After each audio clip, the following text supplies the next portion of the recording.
From the high desert in the great American Southwest, I bid you all good evening, or good morning, as the case may be, across this great land of ours and well beyond, to the Tahitian and Hawaiian Islands in the west, commercially in the east, all the way out to the Virgin Islands, the U.S. Virgin Islands, good morning in St. Thomas, south into South America, north all the way to the pole, and worldwide on the Internet, thanks to Broadcast.com. Thank you, Broadcast.com. This is Coast to Coast AM.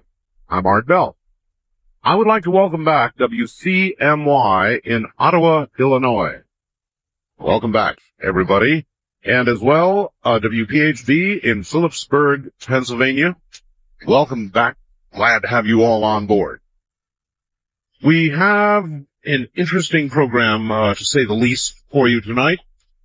Coming up in the next hour is Robert Ghostwolf. And there is going to be specific evidence of some of the seven thunders that Robert Ghostwolf talks about. That'll be next hour, and that's one of those, if you don't want to hear it kind of things, you should leave the room, turn off the radio, go to bed, have a hot toddy, and disappear for a while. Because they are not the seven suggestions, they are the seven thunders. We'll talk more about that. Tomorrow night, we're going to have quite a show, if it all happens. Paul Dorr from Great Britain on with Richard C. Hoagland. Anybody who's been following that and the EQ Pegasi controversy from the Pegasus system knows about Paul Dorr and Richard Hoagland.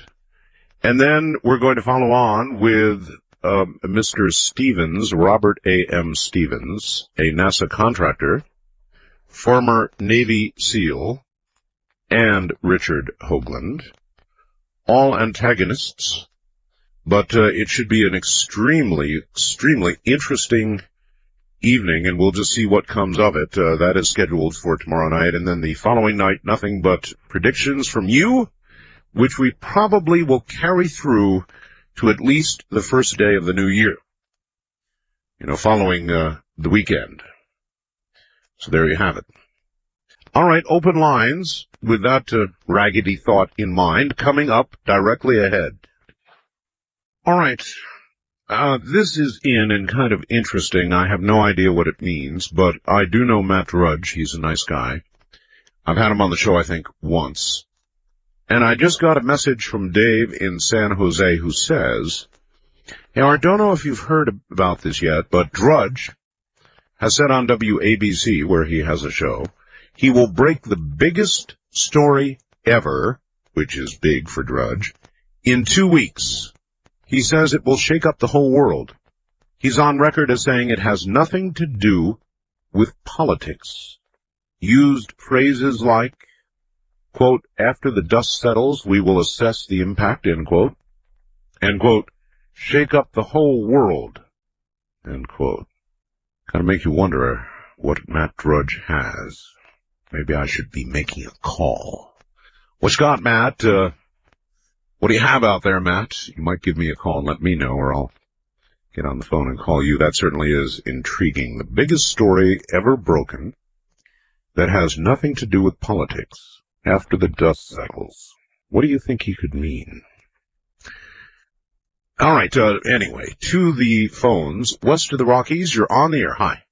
Going once. Going twice. Gone. East of the Rockies, you're on the air. Good morning. Hey, Mr. Bell, I thought you were coming to New York. Merry Christmas. Thank you. I will get to New York. Definitely. You making a promise now to Curtis Flewa? I don't make promises to Curtis. I'm making promises to New York, not Curtis. Well, you're going to come on the show, aren't you? I never said anything like that. Oh, well, you said that you might. I said I might, and I might. You never know. I might do anything. But what I will do is I'll come to New York. Cool. You know your prediction show you're going to have? Yeah. When you take a look at number 31, Yep, sir. That was my prediction last year, and you're going to laugh at it. All right? All right. Well, we open the Bell family vault, as you well know, and dredge them out and read them back. So I will remember yours as number 31. Okay, Mr. Bell. All right. Take care. First time caller line. Oops, you would have been on the air. You're a dial tone. Wildcard line, you're on the air. Good morning. Hey, Art. Hey, yes. Hey, how's it going? It's going. I'm caller. I don't know. I just memorized this number from a while back. Oh, you did? Yes, indeed. Well, you're on the air. Oh, cool. Wait, I need to say hi to Robert in Fairbanks. Okay. Okay, Yo, excellent. Robert. Hey, and now the outhouse and the toilet paper? Yeah. If you had a roll of duct tape, you'd have something. Yeah, but toilet paper. That's difficult. Yeah, you know, out in the woods with the rocks and the sticks and stuff, I don't think so. I know, I grew up with one. I was thinking, you need some really, really narrow feet. Gotta go. All right, you take care. Yeah, I know. I was thinking the same thing. How would you, I guess if you wrapped, still though, it's going to tear right away. Wasn't the brightest move. And it must have made quite a too bad the police, when they actually whipped the door open, presuming they didn't get a picture of that. Would have been a good picture. East of the Rockies, you're on the air. Good morning. Hey, Art, David Packerland calling you, buddy. How you doing? Good. I'm trying a new guy here at 7-Eleven here in Milwaukee. The Mike guy, he says hi to you. You listen to on North Carolina. Well, we're both listening to you tonight. I got him hooked on the show tonight. It's warmer in North Carolina. 4 degrees here right now. Is it really? It's 4 degrees, Art. It's freezing over here, buddy. You can have it. It's 40 degrees here. I'll email you, or I'll email it to you. How's that? Mm-hmm. Hey, I got a couple things for you today. It's been a while since I called you. First of all, I think we should do that Satan hotline again. The one you did with Antichrist hotline. It's been a while since you've done that. You're quite correct, and I have it planned for the new year. We will, of course, do an Antichrist line. Excellent line. And other thing is, I was going to ask you is, or maybe even a satanic line. Well, I think we should. I think we might get some interesting actual believers and followers of Satan. How would that be? But we better watch out though, because their forces might gang up against their Bell forces, and they could put you to the dark side. Who knows? Hey, listen, they've been ganging up on us for a long time now. Hey, a couple other things. I'm gonna let you go talk to other people. That guy calls about Curtis Steele. I'm getting sick of that guy. I hope you run Curtis Steele off the radio so we can listen to you everywhere, and this guy won't call you anymore and bother you with that kind of stuff. Well, Curtis, apparently, now of course I don't hear WABC. I don't either. I mean, but the indicators are that Curtis has dedicated his life to me and talking about me on the radio. And all I can say about that is, if that's true, and it apparently is, judging from the number of messages I get, then he must not have much of a life. Yeah, I hear you, buddy. Hey, you have a happy New Year, and wish Ramona the same, and many good luck in the future. All right, take care. And by the way, yes, I put a photograph, I think a great photograph. During the holidays, we went down and visited Ramona's mom in California. And when I was there, I snagged a photograph of Ramona in her 20s. And last night I put it up on the website. So if you want to see something, I think it's a very pretty picture myself. It's up on the website right now at www.artbell, that's ARTBELL.com.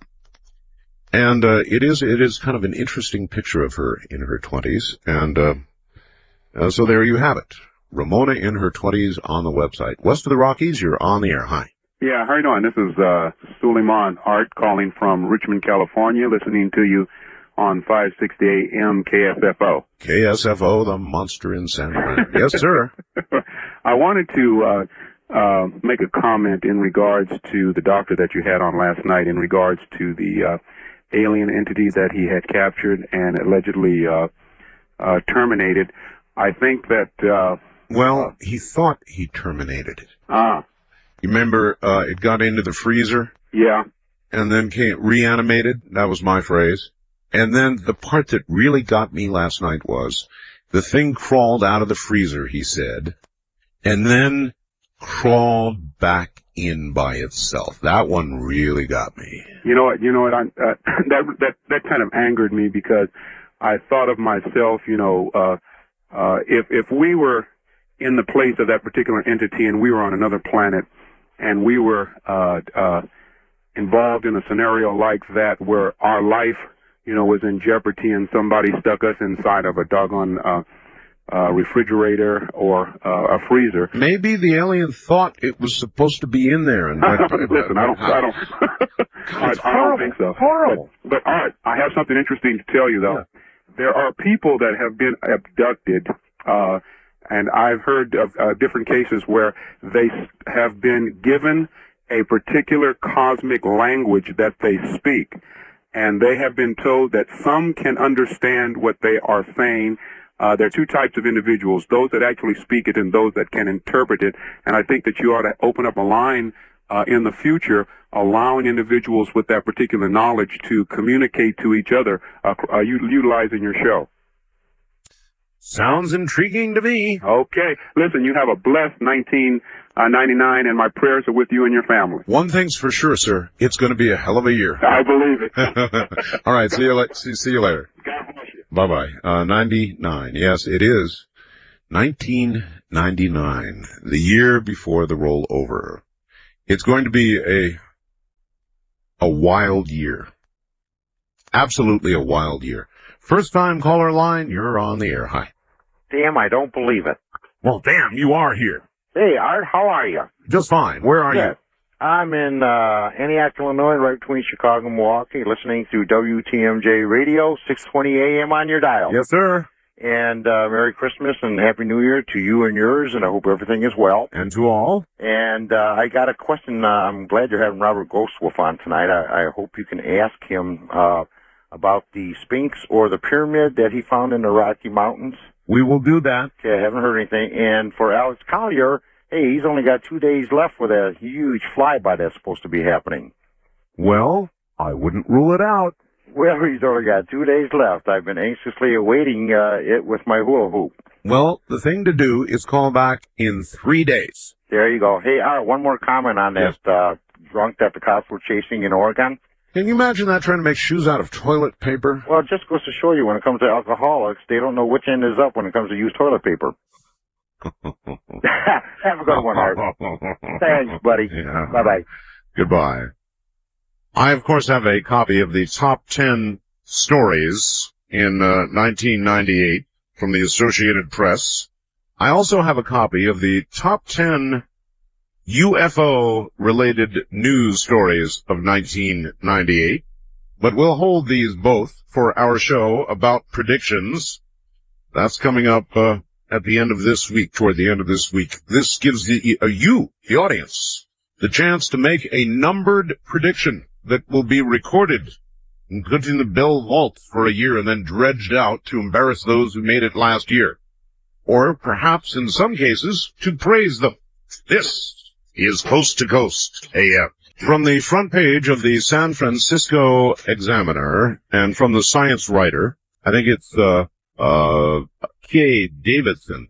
If you thought San Francisco's mega blackout was bad, just wait until mid-2000 when our old friend the sun turns against us. Like Norman Bates in Psycho, the sun goes a little crazy now and then by hurling million-degree fireballs and star-sized electrically charged clouds toward Earth. Its next celestial fit is likely to come in mid-2000, possibly even as early as next summer, and could bring continent-sized power outages, global cell phone screw-ups, and other techno-mishaps that could make the December blackout in San Francisco look like a burned-out refrigerator light bulb. He goes on, quote, "We're more vulnerable to such electrical cataclysms than we used to be because of the increasing interconnection of society." Certainly right about that. He is one of many scientists who study the sun's 11-year bouts of manic depressive behavior. I don't know why I would have used that phrase. Consider the new power grids used by regulated utilities seeking cheap electrical power. The lines extend thousands of miles, linking Canadian hydroelectric dams to Southern California. The bigger they are, the harder they fall, goes an old saying, and nothing illustrates that better than these super long power lines, which could go, quote, as dead as dried noodles during a big solar storm. The results? Imagine being stuck in a Muni tunnel, that's San Francisco talk, for hours, or eating melted ice cream from an on-the-blink fridge, all because the sun has just undergone one of its periodic nervous breakdowns. Its next peak of violence, technically known as solar maximum, is expected in 2000. So there you have it, and it's interesting that the sun should be the subject, because it's going to be discussed by Robert Ghostwolf shortly, our son. Hey, did you know that banks are going to begin profiling customers? Now, what does that mean? Well, what it means, if it's true, is that banks are going to be, at the behest of the FDIC, they're going to begin looking at your habits of deposit and withdrawal, and they may begin reporting any unusual activity in your account, profiling customers. Now, wonder why they'd be doing that. Wildcard line, you're on the air. Hello. Hi. Hello. Bill. Yes, that's me. Great. I was talking with my brother the other day, and he was telling me about another thing just short of Y2K, an old thing with the computers. They were set up to end of line at 9999. That's September 9th, 99. Really? Yes. He said that here in San Jose, we have what we call the Blue Cube over here near Moffett Field, and it's set up on a very old computer that's been updated and updated and updated. And he was telling me that, and this is the one that tracks the satellites. Yeah. And that one, basically, some of the old codes go clear back to a long time ago. And the old end of line is September 9th, 99. Could come sooner. Well, I just read a story that suggested only 8% of what's going to happen will actually happen January 1st. The other 92% will be spread over this coming year and 2000. Yeah, I thought this was quite interesting, too. It's another twist. I thought you'd like to know about it. I very, very much appreciate your call, and I think you're dead correct. Thank you. I'm telling you all, it may not be as bad as Ed Jordan thinks. It may not be as bad as Gary North thinks, or it may be. But if it's only 20% as bad as Gary North thinks, then all of you should be making preparations, basic preparations, a little bit of food, a little bit of water, some sort of communications and light, alternative energy, something to keep you warm or cool dependent upon your needs. I think that, to use the old George Bush, it's the prudent thing to do kind of statement, I think that really applies here now, really applies. On my international line, you are on the air. Hi. Hi, Art. It's Eric. I'm calling from Winnipeg, Manitoba. Hello, Eric. Hi. I just wanted to mention, I heard something that you were interested about, stories about cancer, and I heard a recent story which was very encouraging. In Calgary, they're doing some research on this virus that only attacks cancer cells and leaves all the other cells alone with no side effects. Well, that's the kind of work that I was interested in.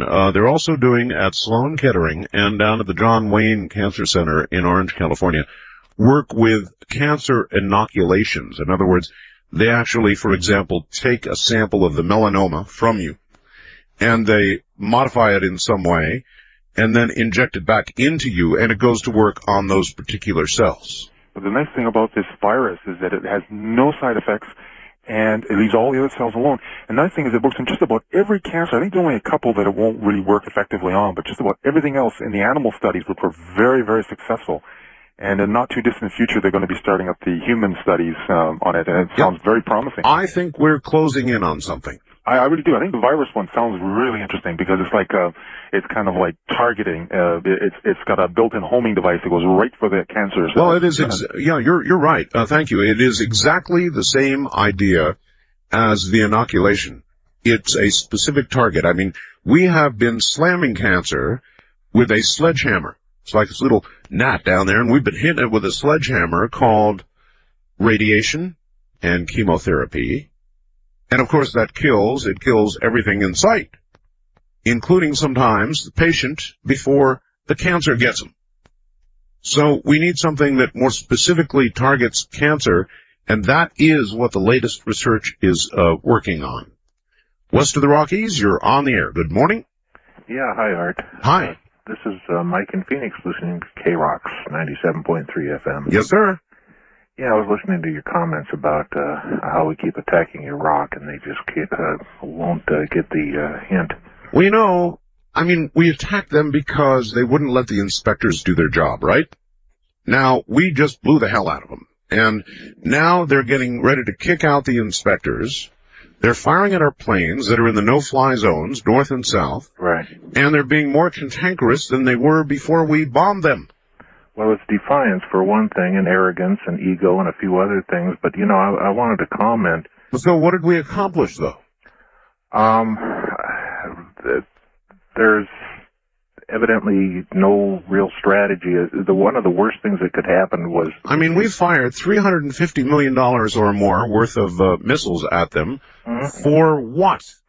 Well, they know we don't want to have to occupy the country. I mean, that would be the worst possible scenario. I agree with you. Yes, of course. But what I wanted to comment on, did you ever see the movie Monty Python and the Holy Grail? Absolutely. You remember the Black Knight at the crossing where he first cuts off the Black Knight's arm? I do. And then he cuts off the other arm. I do. And the Knight starts kicking at him, so he cuts off one leg, so the Knight tries to headbutt him. That Black Knight reminds me of Iraq. Well, but you know, it's because we keep doing only a little bit of the job. Exactly. And apparently we only want him limping. We don't want him really mortally wounded. Well, King Arthur didn't either, but eventually just plain had to, in disgust, ride off and leave him sit there. And, you know, I don't know. I don't think anybody... you know, the only difference is that King Arthur wouldn't, his expectation would be when he just rode off and left him there, he would not begin with whatever limbs he had left, concocting poison gas, little germs that could wipe out the world, and nuclear weapons. Well, exactly. My point is that the Knight just plain, he was defiant. The Black Knight, he wouldn't give up. And I think that's what you've got with Iraq. And even there will always be somebody there, somebody in the background, some group, terrorist or otherwise.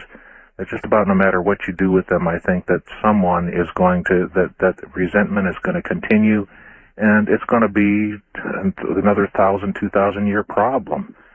As many of the problems are in that, you know, I mean, look at look at Yugoslavia, the Serbs, and you know, the tribal warfare. Right.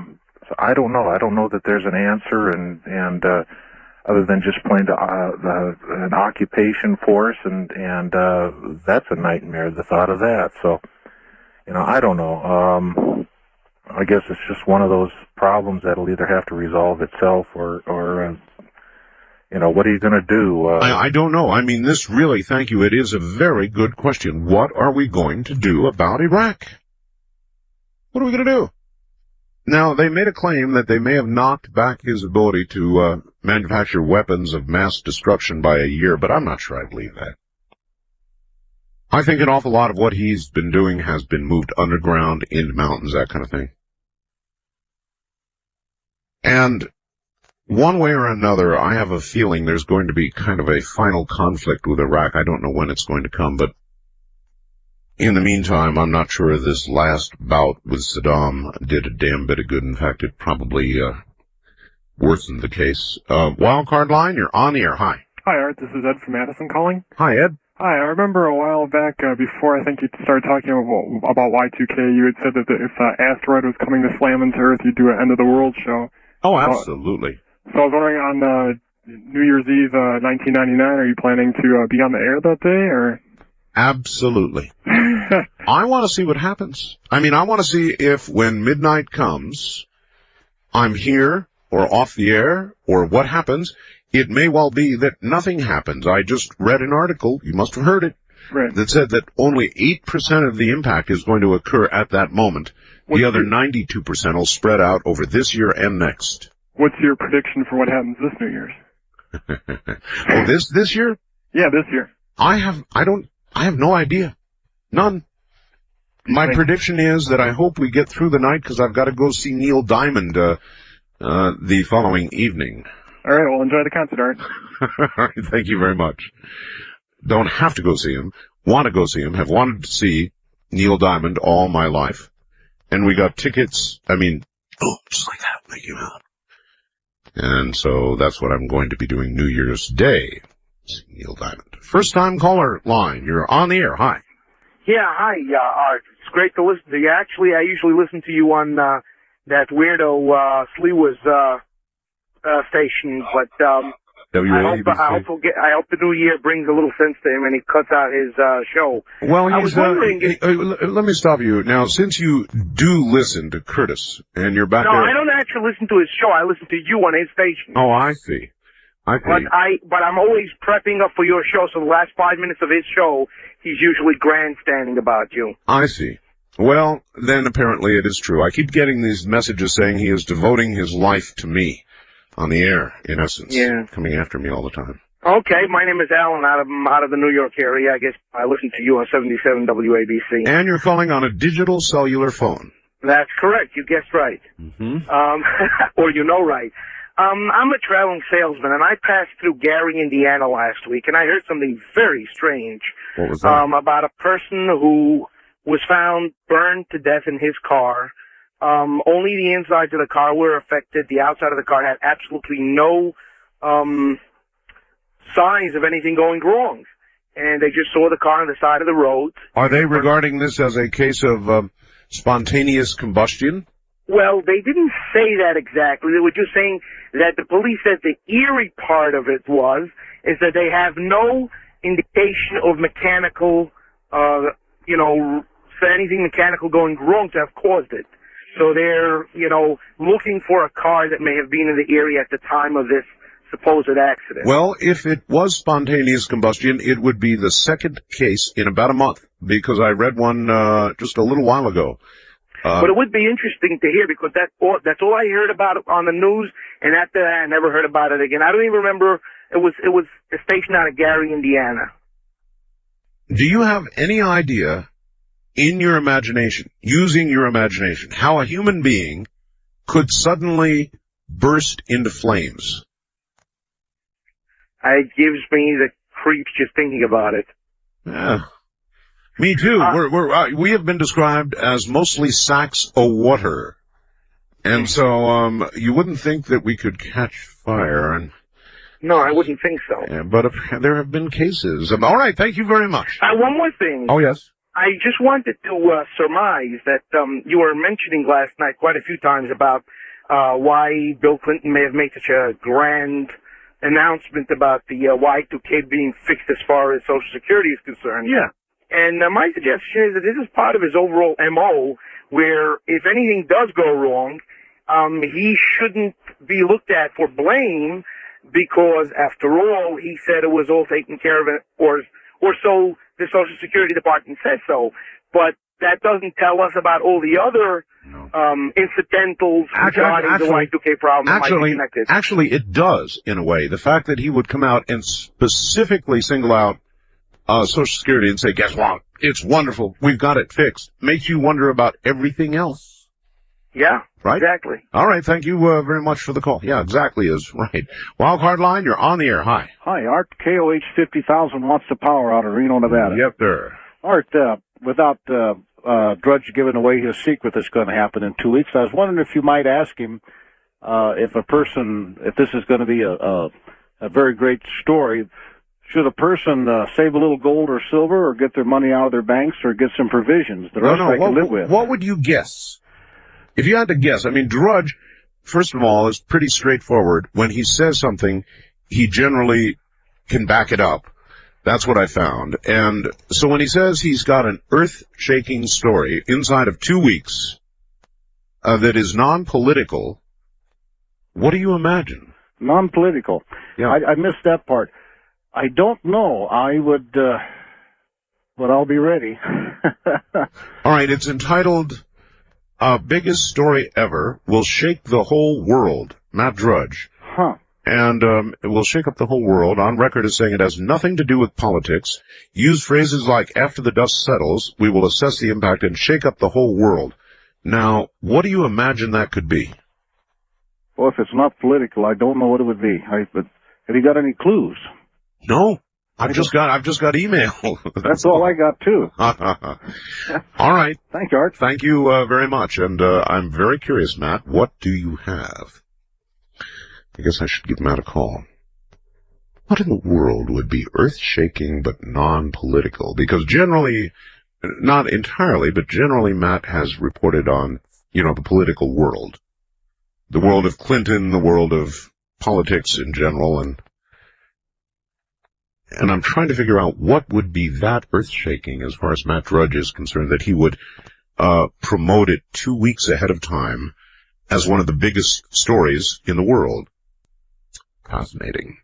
All right, here's where we take a break at the top of the hour, and when we come back, Robert Ghostwolf, Native American Robert Ghostwolf is here, and keyword, our son. We'll be right back. From the high desert, I'm Art Bell, and this, of course, is the one and only Coast to Coast AM. Good morning, or good evening if you are to the west of me, here or to the west. In these many time zones, I'm Art Bell, and this is Coast to Coast AM. Robert Ghostwolf is just around the corner. Robert Ghostwolf is Matei. He is of mixed blood, Native American origin. He's been here before. I will kind of have him run down his background for you. One thing he is known for is that which you are listening to, by name at least, Ghost Dance and Native American Prophecy, and we're going to be talking about all of that, something called the Seven Thunders tonight, so I warn you, this kind of information can be very disturbing to some people. Children probably should not be listening. They should be in bed by now anyway. Even adults who are disturbed by prophecy, which can sometimes be worrisome, should probably turn off their radios, have a hot toddy, and go to bed. For the rest, who are not afraid to at least listen, Robert Ghostwolf will be here shortly. I received a terribly distressing piece of email the other day, actually, and I was hesitant to say anything about it because I don't like announcing people's demise before their time, and heaven knows the Internet has been famous for doing that. I've been dead on there 3 or 4 times at least. And I got email saying that a recent guest I had on, Speaking Wind, had died. And then I got another one. And I got another one. And still, I thought, no, be careful. I picked up the phone. I called Speaking Wind's number, and I got his answering machine and asked for a return call. And it was his voice on the answering machine. And so I still, to this moment, have announced nothing. I'm afraid it is going to be the first order of business to confirm that terrible rumor. It is apparently true. Robert Ghostwolf, welcome to the program. Hello, Roy. Been too long since I've had you on. Before we things happen. Yeah, that's right. Before we do anything at all, though, what can you tell me about Speaking Wind? I mean, I spoke to him. Obviously, we did a long show on the air, wonderful show, and he sounded great. And then a few days later, I hear he's dead. Well, I spoke with, connected with his home in today, because I also got several emails, and I was like, this can't be happening. This man's as strong as a horse. That's what I thought too. And he's got a good heart. He's healthy, but it was confirmed to me that on the 22nd of December at 8 a.m. he passed over. He died of a coronary heart attack. Oh my God! So the 22nd. To his son, White Raven, and to his family down there in the Pueblos, I'd like them to just know that a very good man with a very good heart that spent his whole life fighting for peace and understanding will not go unremembered. Wow. I'm still in shock.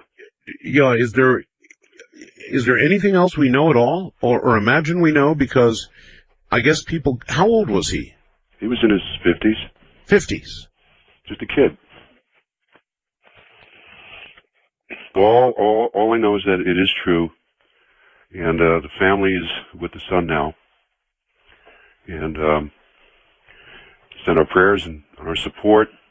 I know that his son has worked very closely with Speaking Wind, and he probably could use all the moral support that he can get right now. All right. Well, we'll all send our wishes, and in the meantime, I'll try and get that show repeated as soon as I can. In fact, I will do that. So I'm so sorry to hear that. Boy, I guess it makes you think a little bit about your own mortality. Yeah, mortality touches home real quick. Yeah, I'm in my 50s. I mean, I could be gone tomorrow. We all could, I guess. Well, maybe it's time to stop wasting time. Yeah, maybe it is. So let us not waste it now. If you would just take a second, tell everybody, particularly new listeners who may not have heard you before, Robert, a little bit about yourself. I'm an author and an artist and a ceremonial leader for the Métis people. The Métis is a mixed-blood American, Native American. And I've been doing what I've been doing now for close to 40 years, since I was a kid being trained. And I have become known for prophecies and the work that I do with the Native people. And as I usually say when I say this, as mixed bloods, we're the ghost children. Probably a larger percentage of the population in America has got Native American blood somewhere in the family tree. And if we travel through the world, we'll see that most people in the world today, especially in today's world, are mixed blood somehow. And I do not represent any particular people, which is also part of what makes it hard when I do go up and speak, because I'm speaking basically from my own heart and from my own understandings. I'm very close to the Hopi, to the Mayan people, which is where most of my knowledge of the ancient prophecies and the calendars and when these things will occur and how they're going to occur comes from. And that's basically what I'm about in a nutshell. All right. With regard to prophecy, of course, Speaking Wind had a lot to say about that, and you have had in the past. We have some absolutely astounding photographs tonight on your website. And when we send people up there to see what you're going to talk to them about, your website is going to come to a crawl. So we have taken, I think, the most important 4 or 5 photographs and made them available on our website as well. So you all should know that now, and you should get up to the website. These images involve the sun, and they involve the 7 thunders. And briefly, let us recap, if you would, what are the 7 thunders, Robert? The 7 thunders are prophecies that basically were birthed at a meeting in Taos, New Mexico, of Native elders and spiritual leaders back in the early 80s. I think it was 82 exactly to be exact. And the 7 thunders were the events that would happen that everyone agreed upon from the different nations. That would be essentially inevitable, but they would tell us how close we were coming to the time of purification, so that we would have something to gauge our minds on, because Native people don't work in the sense that it's going to happen in this year, at this time, at this hour. They base their knowledge on where the stars are, where the constellations come into alignment, and this is how they use their calendars. It basically comes off a Venus calendar, which is what the Mayans use a lot. And if we go back through prophecy, if we go to the Bible, if we go to the Quran, we see that this is the basic method that was used, was to determine dates in the future based on the Venus calendar, where Venus would be in certain times, certain periods, and what would happen in correlation with that. And the 7 thunders, I think when we spoke about them earlier this year, we had already moved into the 5th thunder, which is where we would see strange mutations amongst animals. We would see children being born and animals being born with missing limbs. And we would see the poisoning of the waters. And we would see the 3 demons come out in the waters. And this is where we saw the hysteria that was killing all the fish. Right. And the thing that we were going up to at that point, and I sort of tried to stay away from the 7th thunder, was because when we hit the time of the 7th thunder was when we would basically lose time. Everything would speed up. There would be such a quickening, to use a play on words, which you wrote about.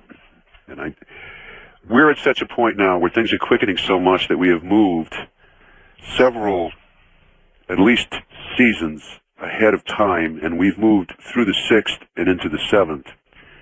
And as we come into the 7th thunder, this is when we see a lot of volcanic activity. We see a lot of earthquakes beginning, and we see a lot of strange things happening with the weather. And this is all part of what we'll be talking about with what's happening right now, because Would you be kind enough to define purification for me? The purification, in my words, means that we will be purified in our thoughts, in our actions, and the corrupt consciousness that has been allowed to evolve here would come to an ending, because we would be merging into the 5th world. The 5th world can be either the world of paradise, or it can be the world of complete darkness. It depends on the choices that we make. And the purification was that none of the corruptness would be allowed to go into this 5th world. Well, I remember when you brought me, thank you so much, the Hopi, and we did the entire show with the Hopi elders, and they talked constantly about the corruption. And the corruption can be so subtle, you know. That doesn't mean that it's necessarily evil, although a lot of evil is being birthed at this time, or rebirthed at this time. The corruption is in the way that we turn away from ourselves, we turn away from Source, the way we turn away from our own truths. I mean, and if we look at what's happening in society, it's become, we have based almost everything on corruption, including the language. No offense to any of the attorneys, but even the language that we use in our judicial systems, nobody can understand it, and it can have 7 different meanings and go from one side to the other. Oh, I know. And we're dealing with the breaking up of families. We're dealing with the hopelessness in the Malaysian children. We're seeing all of this in the world. We're seeing a situation where we go, yes, the waters are polluted, we have a problem, but industry has to go on. This is part of what we're talking about with the corruption, you see. It can be very subtle, or it can be very poignant and very blatant. The stories about our environment just go on and on and on and on. I literally stack them up here. On any given night, I could just yank one out and read it. But every day now, I'm getting more and more stories about the condition of our environment and animals that are beginning to die, just plain die, and in large numbers. And in large numbers, and a lot of people are sort of just shrugging it off, but obviously something very serious is going on.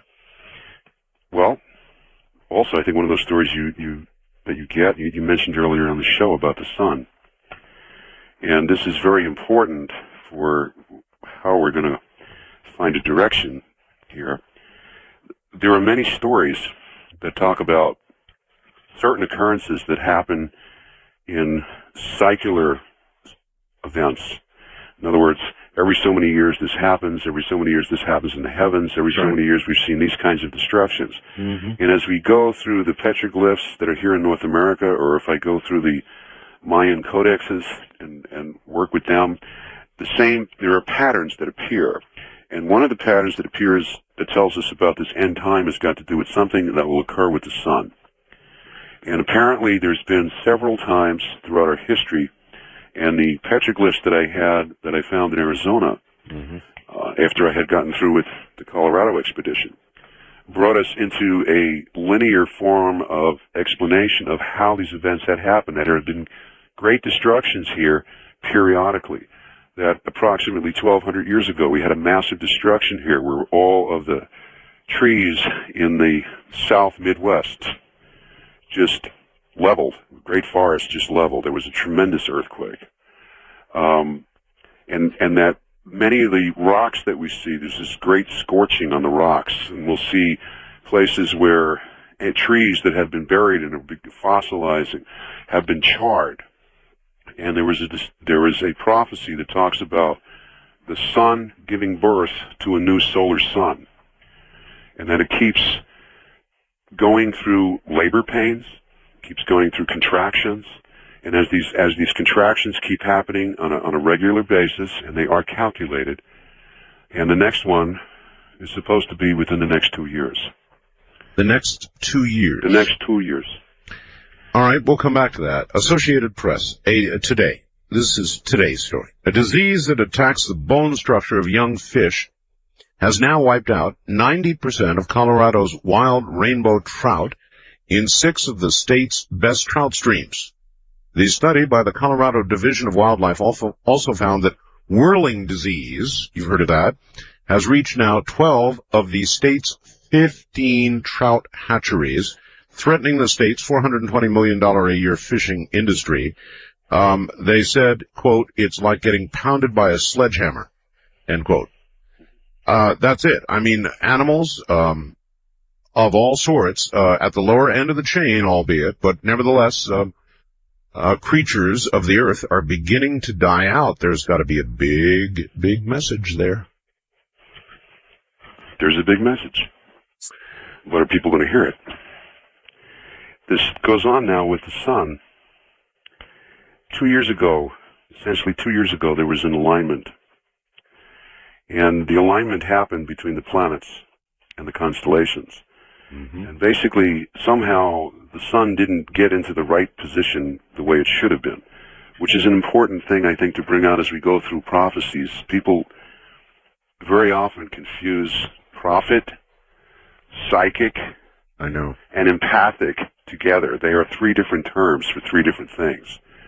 When you're working with prophecy, it's like, it isn't like, it is doing a form of remote vision. And you lock in on a timeline, and you proceed linearly along this timeline, and you pick up information of things that will occur based on circumstances at the present time, if they evolve. Well, when I did the show with the Hopi elders, right, they seemed convinced, Robert, as you recall, that the events coming are now events that virtually cannot be stopped. In other words, they're just about locked in stone. Do you agree with that? In the bigger picture, yes. In the bigger picture, yes. We've now hit a point where we can no longer turn back the clock. I call that the point of no return. Hold on, we're at the point of no return for the break at the bottom of the hour. You know that point in the Pacific, as you go across the Pacific, where you have to keep going because you don't have enough gas to go back? We're there. Actually, my guest this night is Robert Ghostwolf, Native American Maasai Robert Ghostwolf. He'll be back in a moment. We're talking about prophecy. By the way, let me repeat this hour. I got this very, very interesting email which says, Art, it's from Dave in San Jose. I don't know if you've heard about this yet, but Matt Drudge, has said on WABC that he's going to break the biggest story ever in 2 weeks, and that it will shake up the whole world. On record as saying it has nothing to do with politics, used phrases like, after the dust settles, we'll assess the impact, and shake up the whole world. Phrases like that, what could he possibly mean? Somebody sends me the following email. Art, well, let me think. Earth shaking, dust settles, whole world, biggest story ever? Hey, Art, can you say deep impact? This one may be true. I've got multiple reports now, so I will read it to you. It apparently occurred in Scotland. It's entitled, Storm Sparks Major Nuclear Alert at Plant. A full-scale emergency was declared at a Scots nuclear station when fierce winds knocked out the power to cool its reactors. Last night, the plant remained shut down. After bosses pressed the alarm button on Sunday, they couldn't restart the backup generators, vital to keep the reactor's 2 cores from overheating. Frightened staff were called from their homes and battled for 5 hours to manually try to reset the safety systems before the cores went, in quotes, critical. A boss also was rushed under police escort to Henderson B In Ayrshire, wherever that is, it was claimed, the astonishing situation sparked fears of a Chernobyl-type reactor meltdown. Happened after storms took out the national grid twice in the space of 12 hours. The first time at 11 p.m. on Saturday, the emergency backup generators at the nuclear plant switched on automatically, but there were not enough staff on duty to manually reset them before the grid went down a second time at 11 a.m. on Sunday, leaving the plant bosses helpless. An investigation is being carried out by the Nuclear Installations Inspectorate. A spokeswoman said last night, quote, "2 of our inspectors were called in as soon as the alarm was raised on Sunday. Our investigations continue. There was no power to the system that cools the reactor for a number of hours, and we do consider this a serious incident." End quote. That's from the Sunday Mail, the Daily Record and Sunday Mail. Bet you hadn't heard that. Robert, welcome back. Hello. All right. Our sun. You have several photographs of our sun taken by SOHO, which is a satellite out in space, I believe about 1 million miles, which looks at the sun. We had lost SOHO for a while, and they somehow regained it. Well, we just lost it again. We lost it again? Yeah, we lost it again just a few days ago.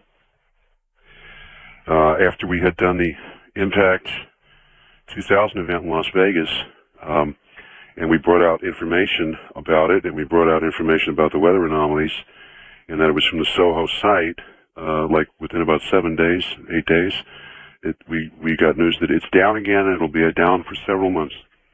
For several months? So, to quote Richard Hoagland one more time, "Oh my God, they've killed SOHO again." Before SOHO died, however, it did snap a few interesting photographs, and somehow or another they fit in with some prophecy, don't they? They absolutely do, and before we go into this, because you and I are famous for bringing down the web, if I could give just 2 numbers out, so if people do lose contact, they can call up, because we have like over 600 pages of correlated prophecies here that we've come up with in the last year. All right.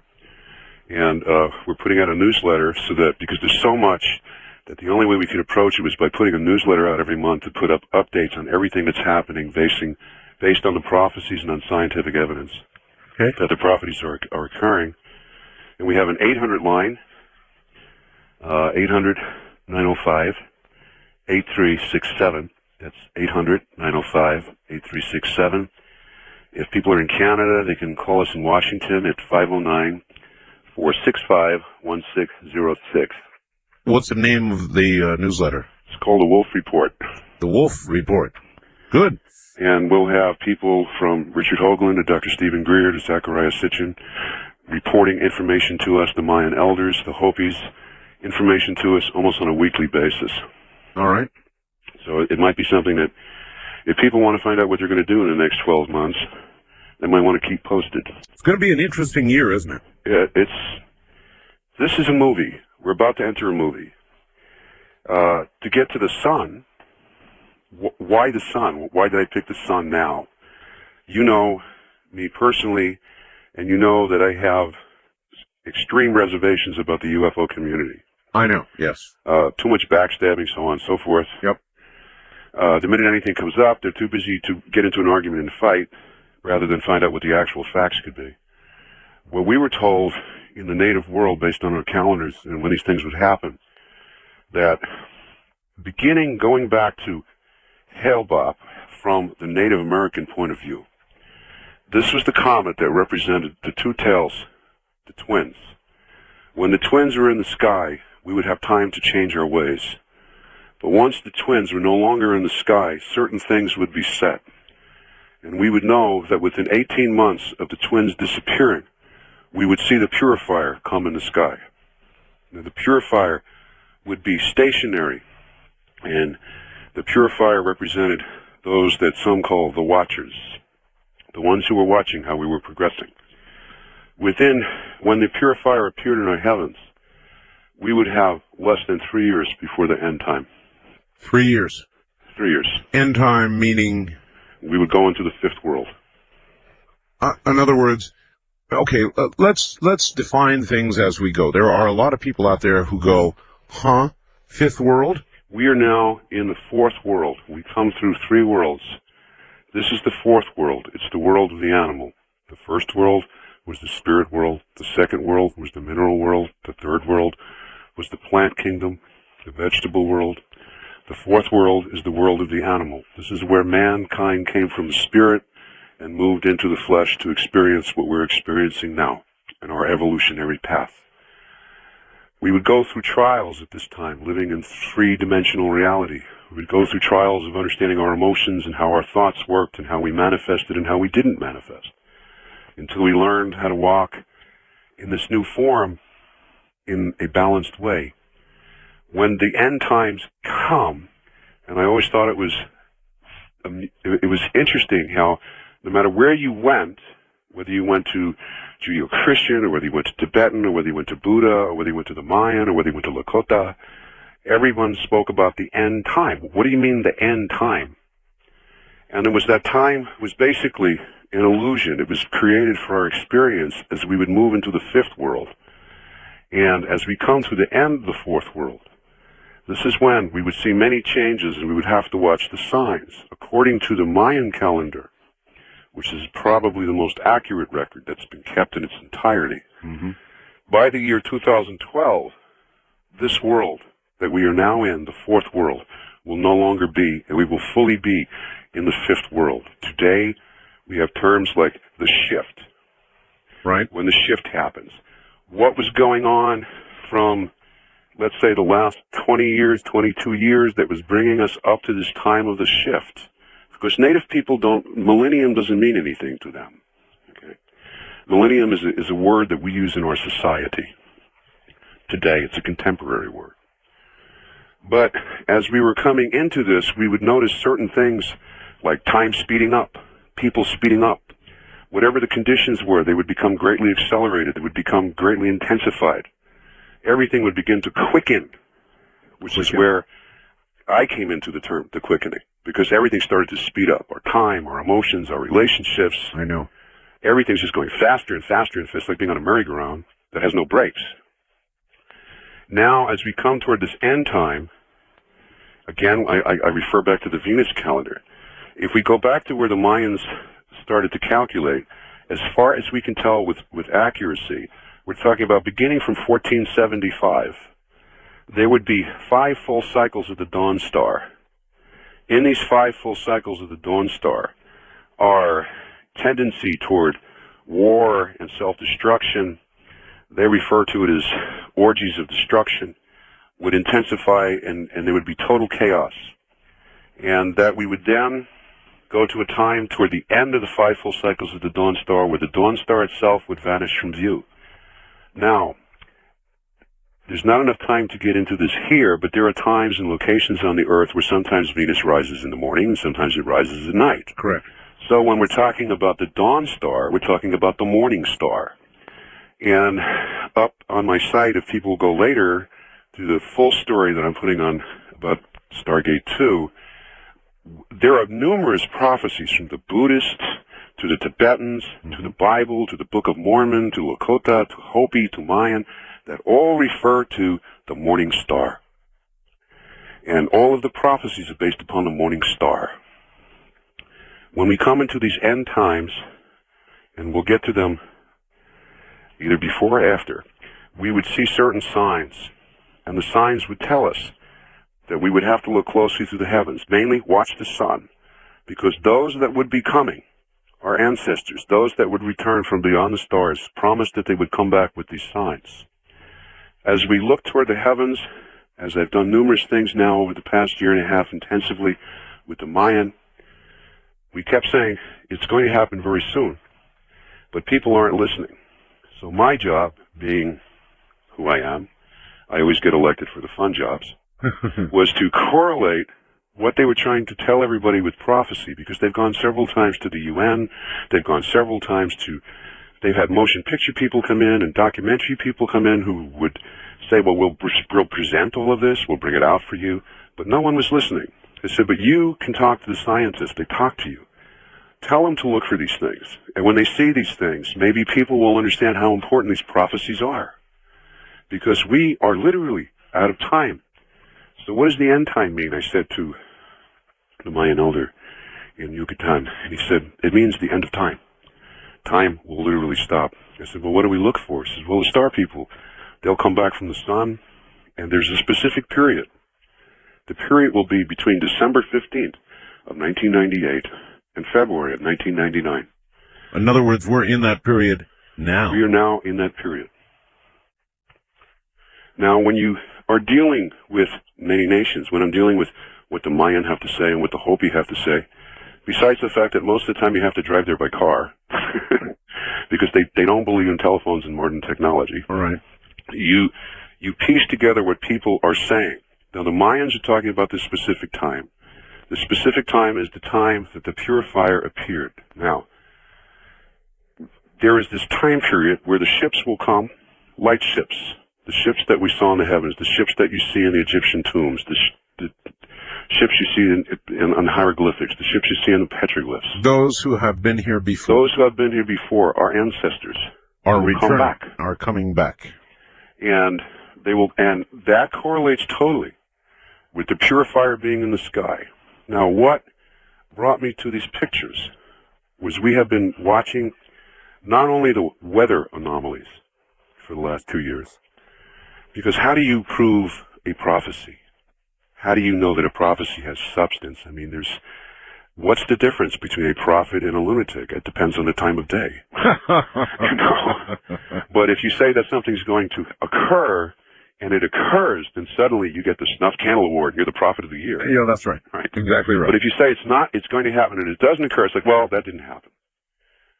When we looked at what was going on with Soho, we started to notice some very strange things in the photographs. By the way, just let me quickly stop you, because I know what we're about to get into, and we're up against the hour, but I have talked to not just prophets, but remote viewers who work, I believe, as prophets. I share that view with you, by the way, who keep saying something is coming back. Now, I've heard that phrase now from any number of people I've interviewed, that something is going to return. And that does fit in, doesn't it? Well, here's a quote from the Mayan prophecy about what's happening with the Dawn Star. It says, that which is to come in the future is merely that which comes again, and that which was. Mm-hmm. That this will pass from this plane forever. This time will pass from this plane forever. For all will become that which is in the turning of 3.5 days. In the turning of 3.5 days. So where we are now, and what people can look at, and before we even get into that, because I know we're going to have 5,000 people come up and say, well, I've seen that, or this is not what that is. I know. That's good. I am not saying I am the President of the United States and I'm authorizing this, because I know better now. What I'm saying is we looked at something. I have footage that is unbelievable, but I can't figure out how yet in our tech department to get it to show clearly on the Internet. We have been able to produce this film where you can see beyond a question of a doubt. Now, I don't know if that's deliberate that you can't show it on the Internet. But what we're looking at is something that everyone should look at and decide for themselves. Because we've looked around a lot, and I know Stephen Greer has some incredible footage of UFOs. I know. But we're looking at lights. Now, I heard, this was not too long ago, Robert, I heard that Soho had captured an unusual image. The image, they said, of a comet that could not be seen here on Earth, but was seen by Soho. Is that true? Well, they call it a comet.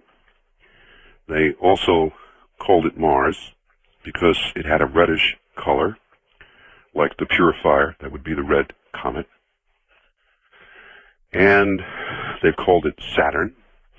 But I think when people look at what we've put together, I don't think it's Mars. And the reason why I'm bringing this out now is because this is the time that the elders said they're coming home. We are now in the final days.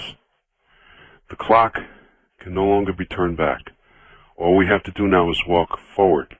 It's the time where we walk in two worlds. One foot is in this world, the fourth world, the world of the animal, three-dimensional.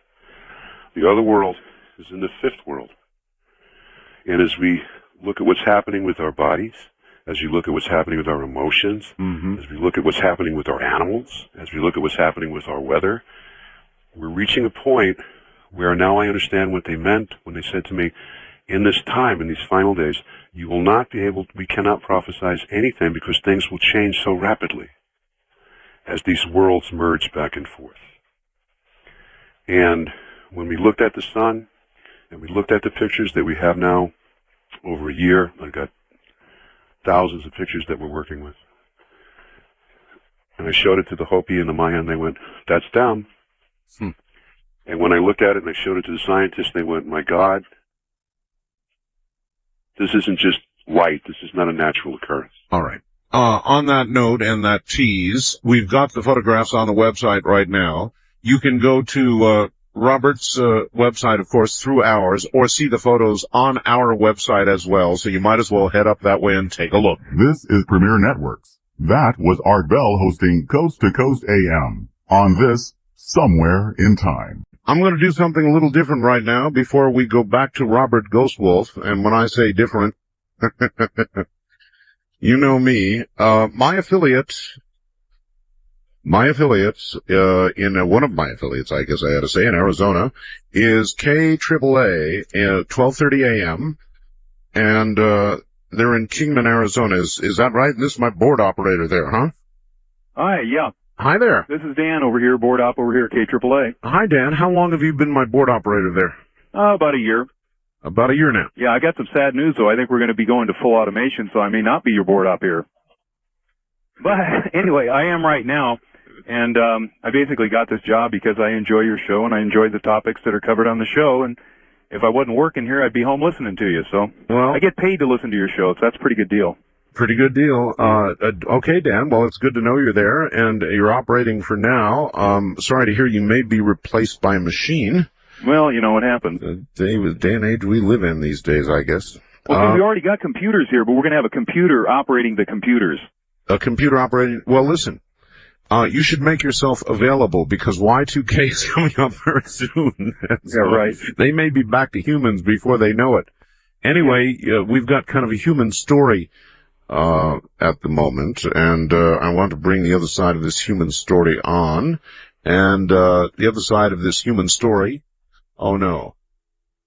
Oh, no. We goofed it up. I goofed it up. Can you believe that? I'll tell you what, let me take a commercial break and see if I can reorganize this. I've got to do that anyway, and then comes the human part of the story. All right, let's try this again. Hopefully you're back online with me. Okay, I'm here. Good. Now, you met a girl. Yes, I did. You met a girl. And you met her because you were at a library, it says in the facts, trying to get to my website. Yeah, okay, well, the deal is, you've got pretty much the hot website. Even people that don't listen to your show, I know, go up to your website because it's very interesting. And I'm one of these unfortunate guys that would like to get up there but don't own a home computer, so I just got inventive and took suggestions and went down to the local college library because at the time, the local library didn't have computers up and running yet. So the college library did, and they're real good about it. So you know, they'll help you find a book. They'll help you find Art Bell's webpage or whatever you need. And so I sat down and I, you know, plugged in the www.artbell.com and hit enter, and somehow or another it didn't work. And I guess I looked around like I was pretty lost, and this girl that was sitting at a terminal next to me kind of noticed I looked like I was lost, and she kind of glanced over and said, "Oh, you're trying to get up to Art Bell? I was just there. Here, do this." And she could explain what she did, but it was sort of a fluke. She said it looked like I did everything right, but somehow it was like it just didn't work purposely so she could help me out or something. I don't know, but synchronicity.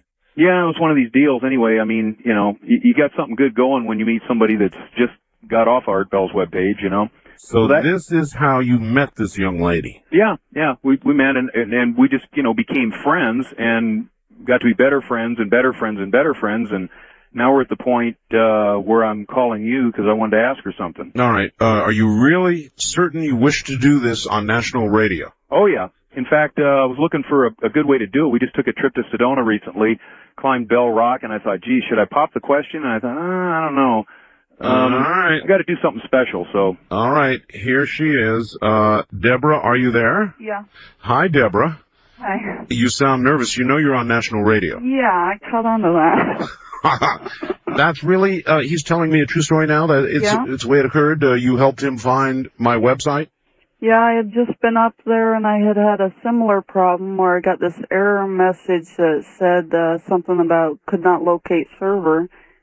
And what I had to do was click the OK button and hit enter and I did that about 5 times and I finally got on. When he got the error message, I just hit enter once and it just automatically brought us to your web page. And apparently together in more ways than one. Yeah. Yeah. That's quite a remarkable story. Well, my friend, it's up to you. I have nothing more to say, so the air is yours. Well, thanks, Art. And I just wanted to say I really appreciate your show, and I think it's really brought a lot of people together in different ways. I've got my family listening to the program and talked to, a lot of other people, and, it just kind of word of mouth, it catches on. I guess that's how you wind up getting affiliates. But anyway, we started getting more and more into the subjects and into your show and wanted to get a chat club going, and we've done that. We've had our second meeting last month, and anyway, Deborah Ann, I really care for you a lot. I really love you a lot, and I wanted to think of a special way to ask if you'd marry me, and I thought I'd like to do it on Art Bell's show. And will you marry me, sweetheart? Yeah. Wow. Thanks, sweetie. I was afraid she was going to say no. Or I've got to think about it or something. So you're really going to marry him, Deb? Yes. Wow. We'd kind of already discussed it a little bit. Do you have any idea, the two of you, when this might occur? No, but I think the next thing is we've got to figure out something just about as oddball and unusual for where and how to get married. But I figured since we met by, because of you and your show, I figured, this would be kind of a creative way to ask her if she'd marry me. And I kind of told her that, I'd like to ask her the question sometime. I've never actually popped the question and, never directly just asked her. We just kind of hinted around about it. It's kind of hard to ask that question anyway, or you wipe the sweat off your brow. Yeah. But we get along really good, and, that's one of the things we have in common. I guess we're kind of, strange, like I guess a lot of the listeners are, but of course, maybe the ones that are strangers are going to be the ones surviving into the new world, That's exactly right. But really enjoy your show, and, I was sitting here rolling a tape earlier on Robert Ghostwolf, and definitely like to say hello to Robert Ghostwolf if he's out there, if he can hear. I don't know if I'm taking up one of the phone lines that he was on or whatever. Oh, he can hear you. I want to wish you both a wonderful life together, and I can't think of a better time to be doing what you're doing. Well, Art, I know your wife means, I can hear it in your voice, I can hear it in your thoughts and everything that, anytime you bring up the subject to your wife, I know you love her very, very, very much, and I love this girl, I think, equally as much as you love your wife. Soulmates. The word is soulmate. The phrase is soulmates. That's what it is. Do you know what I mean by that, Deborah? Yeah. Well, listen, the two of you, be happy. Hey, thanks a lot, Art. You've done me a huge, huge favor. I'll send some good karma your way. I think Deborah's still not quite standing straight here. I think she's blown away a little bit. Anyway, sorry, Deborah, if I put you on the spot. I faxed Art earlier, and I don't. Is it okay to put you on the spot, Debbie? Yeah, I guess so. Congratulations. Hey, thanks a lot, Art. See you both later. I'll give you a fax if we come up with some kind of creative thing and set an exact time, but I think we're going to go ahead and do it before the computers crash, because who knows what's going to happen after that. You've got it. Take care, you two. Hey, thanks a lot. I'll keep rolling tape and keep the show going. You guys are doing a really good job. Okay, bye-bye. Thanks, man. There you have it, folks. That's the first time I've done that. That was a marriage proposal and acceptance on the air. Poor Debbie. She had no idea whatsoever what was coming. No idea at all. I set her up, and she answered the phone, and I said, "Can you hold on to this Art Bell?" She said, "Huh?" So there you are. All right. Back now to Robert Ghostwolf. Robert, welcome back. We're back. It's the first marriage and acceptance I've had on the air. So Art, is it really true? You're becoming the medicine man of the airwaves. I hope not. We were about to get into something very serious, so switching from something lovely to something very serious. Would you explain about the images up on the web right now, what they are, what you think they mean, what we're seeing? These are NASA photographs taken by Soho. Let me explain. They're not taken as stills. These are stills from films that Soho runs. And what we did was take freezes from those films and catch images in various configurations and positions. All right. And if we go to the, are you at the Stargate page? 2. We can go through this linearly. Okay, listen, I'm telling you right now, there are going to be, gazillions of people going up there very quickly. And so it's going to be very, very difficult, I hear you. For people to get to the specific photos. What we better do is tell them the full collection of the photographs is available on your website, which is wolflodge.org. wolflodge.org, or it's available on your site as well. Keith's got that loaded up. Yeah, if people will go to my website, www.artbell.com, the one we were just talking about, and you scroll down to Robert Ghostwolf's name, we have put up selected images which you will be able to download right away. Soho 1, Cruiser 1, Soho 2, Cruiser 2, and Cruiser 3. So let us begin by beginning with Soho 1. Could we do that? Because everybody's going to be able to get that very easily. Okay, well, what we have here is a photograph that was taken back in May, the still that was taken in May, and if we look over to the left middle part of the image, there's a disc in the middle, so let me explain the disc so people understand what they're looking at. The disc is a filter that keeps back the glare of the sun. As we're looking in the center of the disc, we're seeing a round circle, and the round circle represents the circumference of the actual physical sun. As we look to the left of that disc, we see what NASA said was a comet.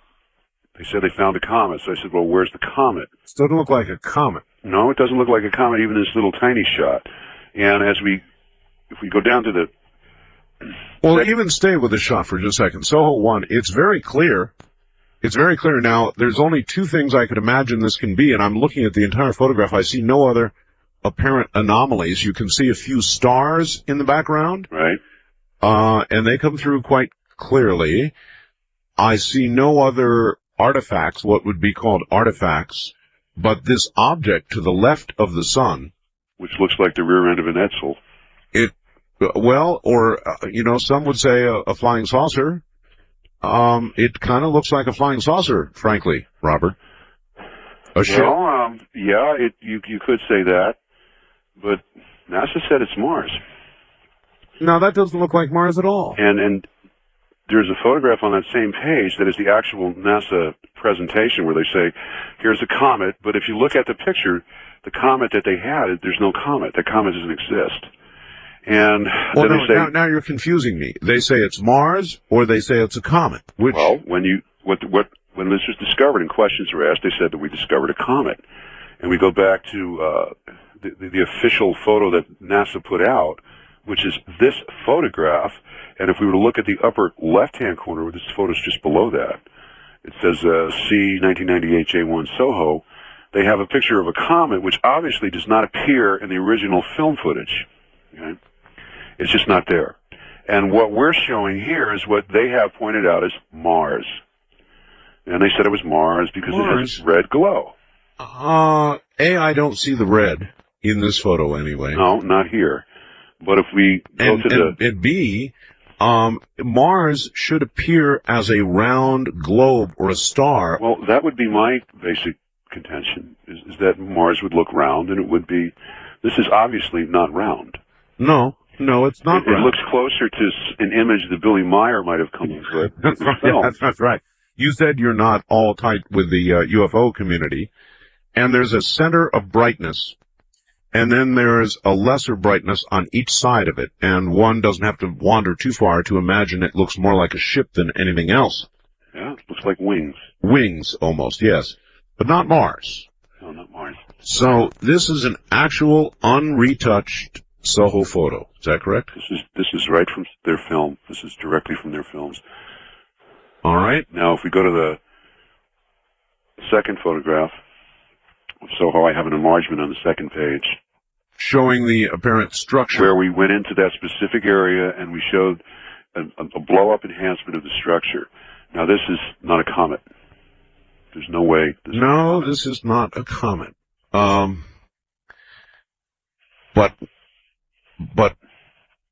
what the hell is it? Well, that's what I'm going to ask people out there to wonder what it might be.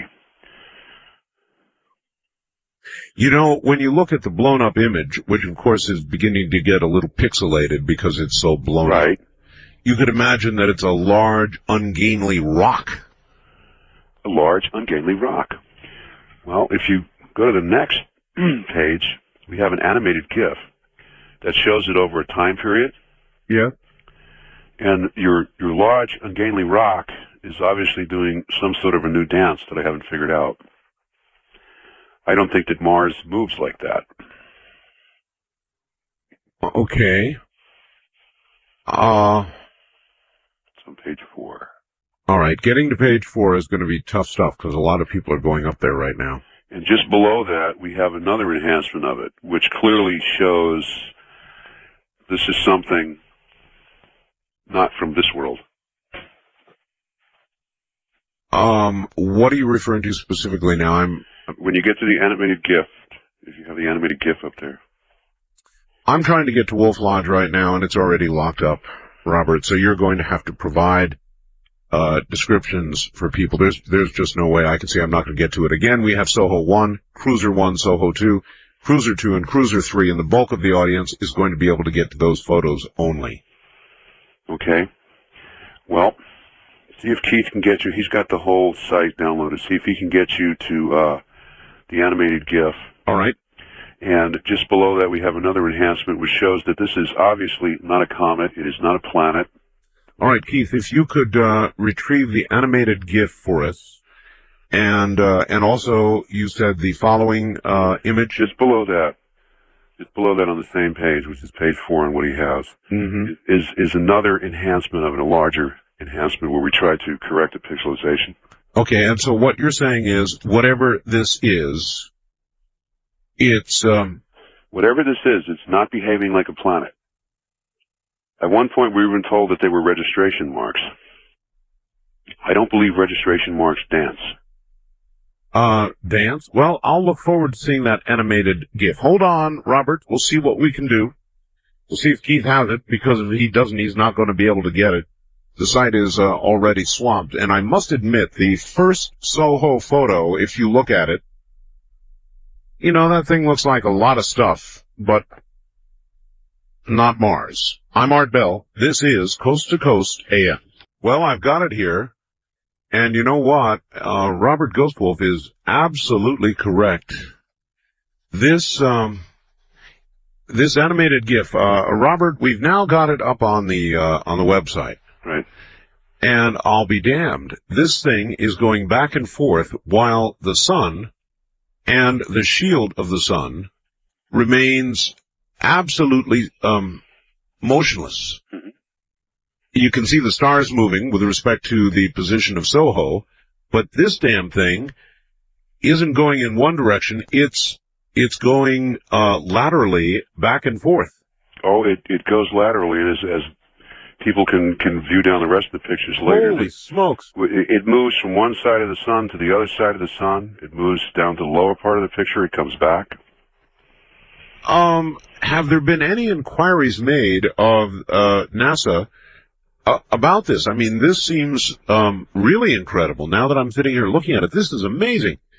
And for those of you who don't know, you can go to my website now, www.artbell.com, Scroll down to Robert Ghostwolf's name, and you'll see Book 1, Book 2, Website 1, Website 2, Selected Images, Soho 1, and so forth. And then a new one, Selected Image, Animated Cruiser, and this thing will blow your mind. What the hell could that be? I don't think it's behaving like a planet or like a comet. No. It's just vacillating back and forth. It moves from one part of it's like the field of the camera. What we're looking at is the field of the camera that was actually on the films. And we're seeing it move, quite a distance back and forth. And this basically shows that it's almost like it's hovering back and forth. And as we go through other pictures later, or as people scroll through other pictures, they can see it from one side of the field of view where it moves, where it is now to the left. It moves all the way over to the right, to the lower corner. Yeah. Then it moves all the way back. Then it moves up. I don't think that planets navigate. All right. So what do you think we're seeing? Well, what you're seeing, if we can somehow get you to I have to figure out what you're calling it. If we go... I don't know what to call it. 2 pages beyond that, I have some very interesting black and white blow-ups. They're called desaturated enhancements, which is where you take the color out of it. Remember we looked at the blow-ups with the color? Yes. Well, we did some enhancements of this that were desaturated, which means that we remove all the color value from the image. Right. Okay? It reverts it back to a black and white image. Right. Now, if you have those there, that's, I can tell you what page I'm on, because I don't know how Keith labeled where you are, but it's on page 6. If that means anything to you, or Keith can get that. These are what blew me when I looked at this. These black and white desaturated enhancements. They are obviously something structured. They look more like the Soho satellite itself than this is not a rock. This is definitely not a rock. Now, have there been any responses from NASA? Every time the information starts to come out and we come out with more pictures and we present more information. I mean, that is an obvious question. You would go to It's an obvious question. What happens is the satellite goes down. All right, I'm going to ask again. What is it you think we're seeing here? We're looking at a light ship. We're looking at a very large light ship. We're not looking at some small little thing. And if you can get to the desaturated photos, the black and whites, this is a mechanical structure beyond any question. It's clearer to me, no offense, Richard, but it's clearer than the things that were done on Mars for 20 years. It looks like a motor, like a giant motor, and this is what's inside that pulsing light. This is the structure that's inside the pulsing light. So we're looking at what the elders say in Maya are the ships that are coming home. At whatever is coming back. That's whatever is coming back. Is there. Is there. I'm sitting here looking at this animated GIF, and this is one that's freaking me out, because you can clearly see the stars moving as the stars would in a star field. You can see the sun staying stationary relative to the Soho satellite, which it ought to, completely stable, and this damn thing is going back and forth. Impossible. And again, what we put up here is like the pinhead of all the archives that we have observing this. I'm talking about we have footage of this thing where you can actually see it go from one field side to the other side. Now, I do see... It moves up, it moves down. It's obviously navigating. Right, I've got you. Or something's navigating. Something's navigating. I do see 2 pixel dropouts, but they're very obvious as pixel dropouts and have nothing to do with this object in the animated GIF. Right. Jeez. How far out is this object? Do you have any idea? I have no way of estimating how far out it is at this point. We've turned this stuff over to some physicists who can probably figure that out. Astronomers, I would think. I think it's farther away than Pahrump. Yeah. Oh my. Yeah, the animated, the first Soho photograph, the straight Soho unenhanced photograph got me, but the animated GIF really got me. This is incredible. And what is your belief with regard to your belief? What is, my comment? Yeah, your comment. We're told that in this time, specifically as we move into 1999 and the year 2000, that there will be a war in the heavens, and that the war itself will touch upon the earth, and that our solar brothers have promised to return to help us.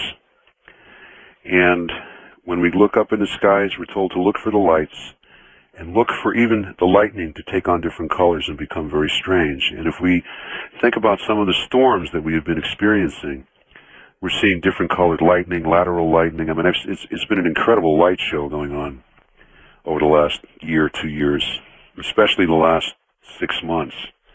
And we're told also that what we have to, that these will come back between December and February, and that they will watch the events that happen here, which brings us into more of the prophecies. But we're told that they are the watchers, that they are returning, and that they will be interacting with us. The date here is if we go to the winter solstice of 1999. That's when Venus will come up, and we're told to look for two possible signs. If when Venus rises, that it's white, it has the color white, the hue of white, that we would enter a time of great awakening, human compassion, incredible times, the golden age of peace. Mm-hmm. But if we wake up on that winter solstice date, and Venus should rise and become the color of red, the color of blood, then we would move into dark times.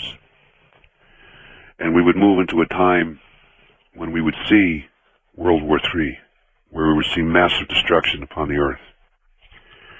And it would reach the point where if the destruction of the earth were at stake, that these brothers from the stars would intervene. And you believe that intervention is on the way? I believe that the audience is here to see what we do. If we are going to be so foolish as to keep blowing up atomic bombs for the sake of seeing who's got more, if we keep blowing things up in the ocean, if we turn around and experiment with HAARP waves and alter the weather patterns, there are things that are going on now in South America that we do not know the news of yet. We're told that there's flooding, we're told that there's mudslides, but what we're not being told, and I have lots of letters from friends in South America who write to me and say, how come the news isn't getting out about this? Where we see hurricane kinds of storms stay stationary in one area for 5, 7 days. I know. Walls of rain. And when Richard Hoagland came out with the maps, and we were looking at the maps that were coming off, which my gal, Liz Edwards, is the one who's been archiving a lot of those maps that he's got. And we went through them, we found out that where these disturbances were happening were where these donut holes were. Okay? These perfectly... Yeah, I was about to ask if you had any comment on the radar images that Richard had posted. He seems to clearly think they indicate weather manipulation, and you apparently agree. It's absolute weather manipulation. I'm taking a bunch of archives now, and I want to get together with Nick Begich. Dr. Nick Begich up in Alaska. He's been on your show. Oh, sure. And he's the one who wrote the book, Angels Don't Play This Harp. And he's got a lot of technical information about how that works. I know what I'm looking at. I know what I looked at with Richard. When we were in Vegas and we did the Impact 2000, and we came out with the information and saw it as it was unfolding, and we found out that one, where these circular storms which create strange snow and ice and rain in a circular pattern, and then in a matter of hours they're gone. They just disperse. They're gone. It's like they were never there. But each one of them is over a military base. Every one. And the ones in North America that he took. Every single one is over a major military installation. May I stop and ask you a question? As we noted at the beginning of the program with you tonight, Speaking Wind is dead. Yes, he is. Now, I don't know how to ask you to comment on this, but was there, see how I can back into this, was there any history of heart disease with him? There was no history that he told me in our conversations about that at all.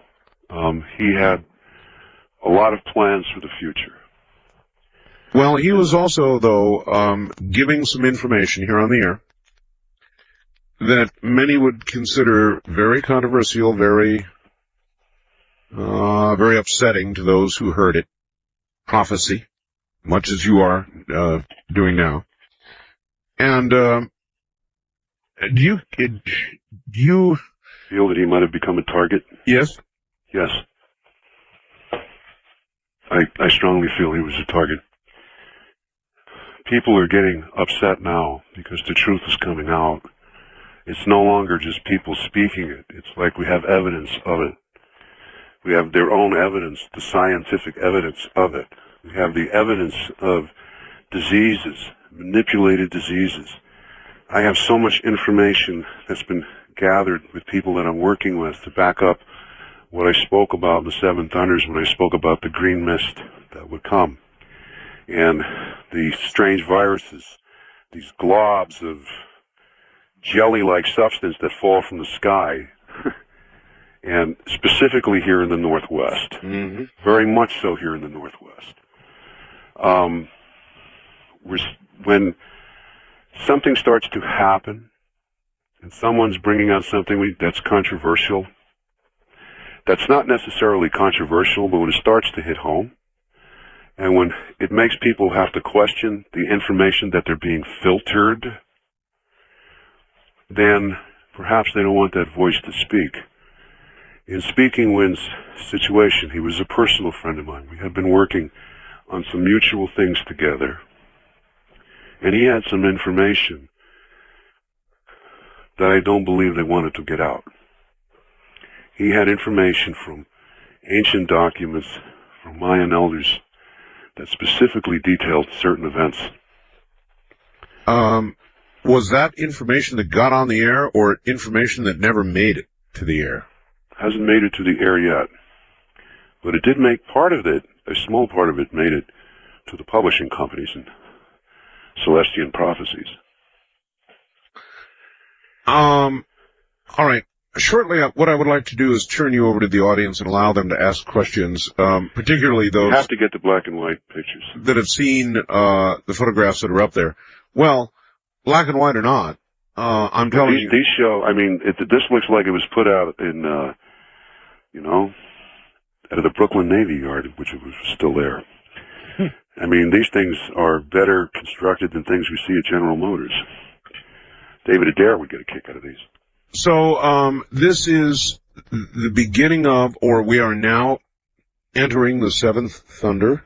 We are in the Seventh Thunder. We are in the Seventh Thunder as of the 15th of December. We've been here since June of last year.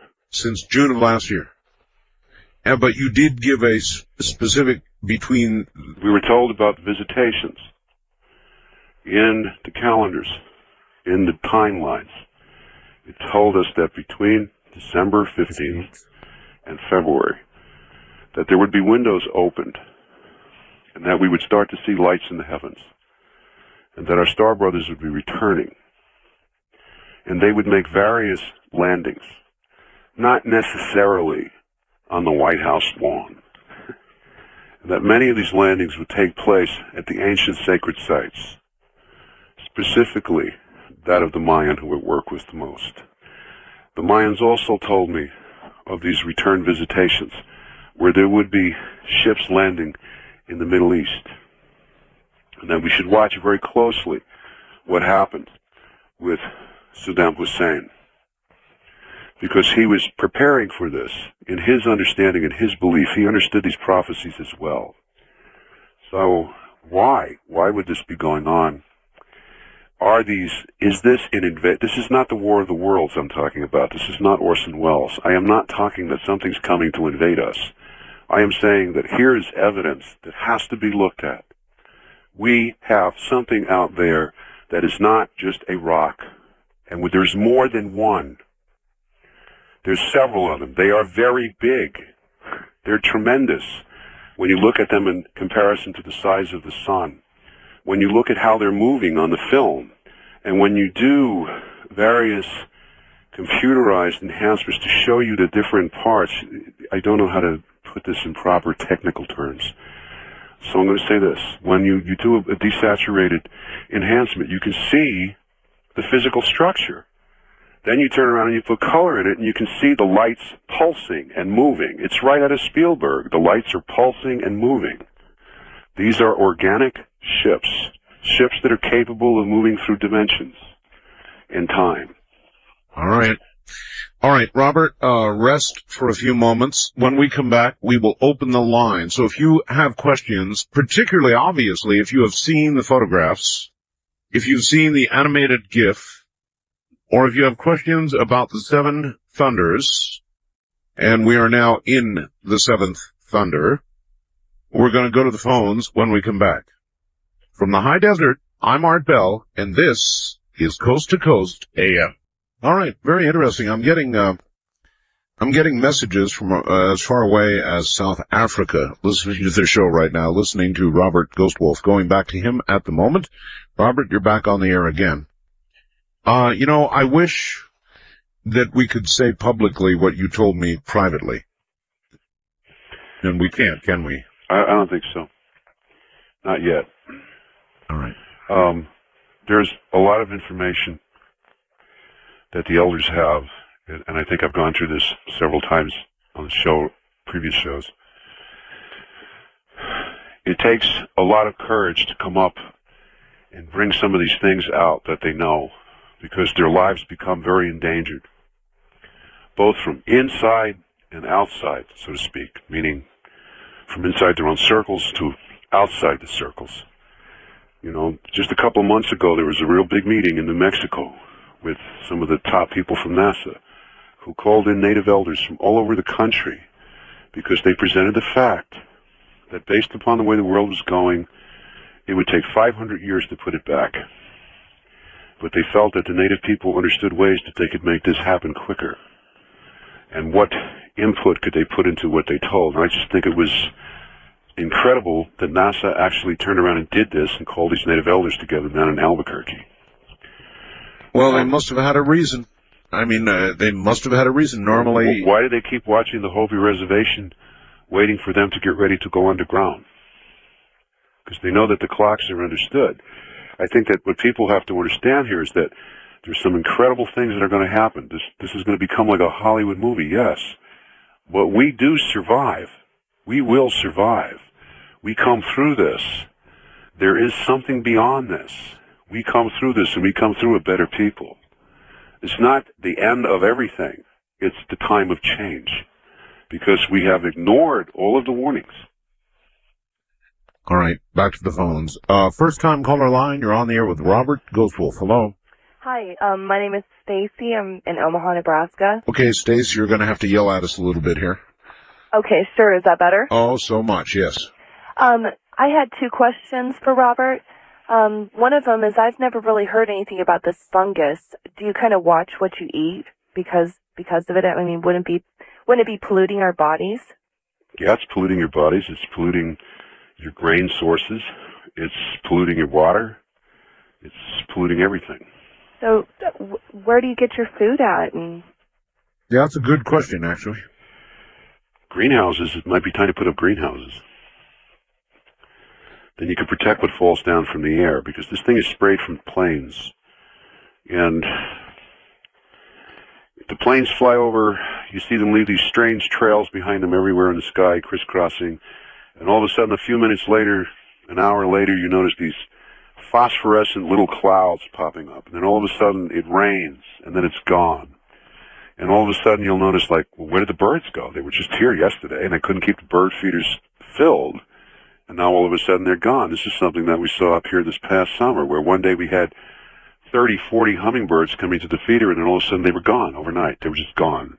So basically, there's really no way around it. We're probably consuming it, no matter what we do. We are consuming it. The other question I have for you is, I told you I'm in Omaha, Nebraska, and we've had, like, the bizarrest weather this winter.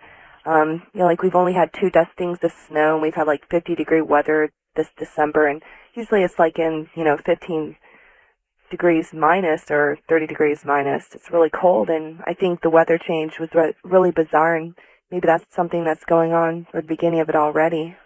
Well, that's your HARP manipulations. I'm sorry? That's the HARP manipulations of the weather. I mean, we just had 54 degrees below zero the other day in Montana, and just a week before that it was in the 50s. Okay. Yep. All right. Thank you, dear. Wildcard line, you're on the air with Robert Ghost Wolf. Hi. Hey, Art, this is Brad from Brunswick, Georgia. Yes, sir. I got a question. I found this thing on the internet. It said the Week of Tabernacles prefigures the seventh thunder, also called the 7 last plagues. I want to ask Ghost Wolf if he thinks any of those plagues are upon us now. We're in the middle of them. In the middle of them. We're in the middle of them. There's still things to be awakened. We have a very narrow window here where, depending upon if we lay down like sheep, where we stand up and don't allow it to happen, and we say, yeah, this is going on and this can't happen, then we can change things. But otherwise, the thing about the prophecies that I work with is to show that they're all telling the same story. Even like in Revelations, people just not paying attention to it, are they? They're just not paying attention. Actually, the 7 thunders parallel the Bible. 7 trumpets. Right down the line, don't they? Mm-hmm. Mm-hmm. East of the Rockies, you're on the air with Robert Ghost Wolf. Hi. Hi. Where are you, sir? In Virginia. All right. Good evening, Brother Ghost Wolf. Good evening. My question to you, I've heard several times during the show this evening, you said that the watchers in the sky, getting back to the Soho photographs and the Sun Cruiser thing, are they organic things? Are they spiritual things? That's the first question. The second question is, I guess it goes along with the email that Art got a little while ago, is I sense a lot of worry and fear in you, and I was wondering as to why. Well, I think I answered part of that. The other thing is that I am extremely upset over what happened to my friend Speaking Wind. There aren't many people who stand up and try to get the truth out and walk and wave hard. And it seems that every time somebody does, something happens, and then they just seem to disappear. Now, are they spiritual? My question to that would be, if man was not man, would there be spirit? So who's to determine what the nature of spirit is? Spirit is an anomaly that we try to describe, and we've spent thousands of years trying to describe it. And we say, well, it comes from the invisible world, and yet better than 98% of our world and what affects us is invisible.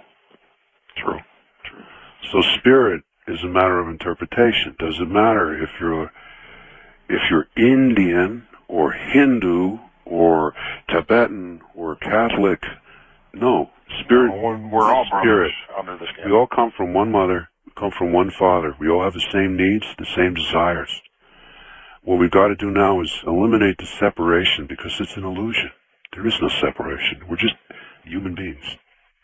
Okay, and now you say that our brothers, our spirit brothers, or our space brothers are coming back, or that they're already here. What is meant by they're already here? They're already here on this planet. They've been here. They've been here. They never left. The Aborigines, so to speak. The original, the first ones. The Aborigines? the Anunnaki, the people in the Hollow Earth, Admiral Byrd, all of the testimonies have been there. They never left. We live in a world that's very hostile. No aspersions on the man up north of me. But to find something and then bludgeon this being to death, maybe it could have been handled in a different manner. Maybe the dog attacked him. What would you do if you went to a place and suddenly you saw an animal that you never saw before? You never heard this noise before, and all of a sudden it was jumping all over you. You wouldn't know. Maybe it was an accident. But you see, the thing is, our first impulse is John Wayne. Our first impulse is to shoot, talk later. We better watch what we're shooting at, because there's something a lot bigger than us coming. Well, I'd like to make a quote from an email that I sent to Art. I don't know if you will find this to be true. But basically what the quote says, if man continues on his present course, he will bring the downfall and extinction of his own species. In other words, we need to get back to living in harmony with Earth Mother and with each other. We have to turn the car around. All right. I appreciate your call. And west of the Rockies, you're on the air with Robert Ghostwolf. Hi. Hello. Brother Art? Yes. Brother Robert? The Holy Spirit in me bows to the Holy Spirit in thee. This is Brother John in Tucson, Arizona. I'm a retired aerospace engineering scientist. At the height of my career, I took a little over 7 years off and spent the time on the desert in prayer and meditation. During that period of time, I also took 2 round-the-world trips in which I spent time with great spiritual leaders in every one of the world's religions. A good portion of those times were spent deep, deep in the Himalayas, at the feet of beings of light, and being taught by them, and then coming back to the desert and putting the teachings into practice. Everything that you say, Brother Robert, is so. In the visions that I have had given to me by the Holy Spirit, I have seen these star brothers come, and in these terrible times, they will take many, many, many of us up away from this destruction. All right, sir. I appreciate your call. And there have been some people that have done that. They've sort of dumped their technical life and gone away and become spiritual. Seeing more and more of it every day. Yeah, it's really true. First-time caller line, you're on the air with Robert Ghostwolf. Hi. Hi, Art. This is Richard from Fort Smith, Arkansas. Yes, sir. Listen to you on KWHN 1320. That'd be the one. I've got a question. Do you remember hearing a day or two ago that Iraq had shot down an unfriendly airplane? They claimed it, yes. And no one's claiming the airplane. We certainly said it wasn't one of ours. I heard Europe wasn't claiming it was one of theirs either. That's correct. So whose was it? Or was it an airplane? Or was it a false claim? We don't know. Uh-huh. But Mr. Ghostwolf was talking about the UFOs are supposed to be landing over in Middle East. Well, that's a good point. It's something to think about. It's something to think about. I certainly don't recommend Iraq as a landing point. I don't recommend it either, but you never know. You never know. You're right, and I appreciate the call. Wildcard line, you're on the air with Robert Ghostwolf. Hi. Hello there. Hello, Art? Yes, sir. Oh, good. Didn't know it was my turn. This is Mario from Klamath Falls, Oregon. Yes, sir. Enjoying your show on KGO here at 11:50. Thank you. And Mr. Ghostwolf, it certainly is a pleasure to hear you speak. Certainly, you've spoken some very, very serious biblical truths here. Tonight, I just happened to be listening, and as a matter of fact, this week I'm going through, the Holy Spirit is guiding me through the book of Revelation. And I kind of stopped short of my study today at chapter 9. And when I had turned the page this evening, chapter 10 verse 4 clearly defines the seven thunders. And you said two very interesting things early on in the show. Number one was that this is the time when time should be no longer. Is that correct? Yeah. Okay. That's correct. And that's found in verse 10, or chapter 10, verse 6. And then what's really interesting when you talked about the prophets, and it says in verse 7, but in the days of the voice of the seventh angel, which you talked about, when he shall begin to sound, the mystery of God should be finished, as he hath declared to his servants, the prophets. Hello, Mr. Ghostwolf. So, may the God that created the heavens and the earth and the foundations upon which it sits continue to bless you. Born-again believers, I have a message for you. Open up your Bible, open up your ears, open up your heart. It's that time. God bless you, Art Bell. Have a great night. You too, sir. Thank you very much for the call. West of the Rockies, you're on the air with Robert Ghostwolf. Hi. Hi, guys. How you doing? All right.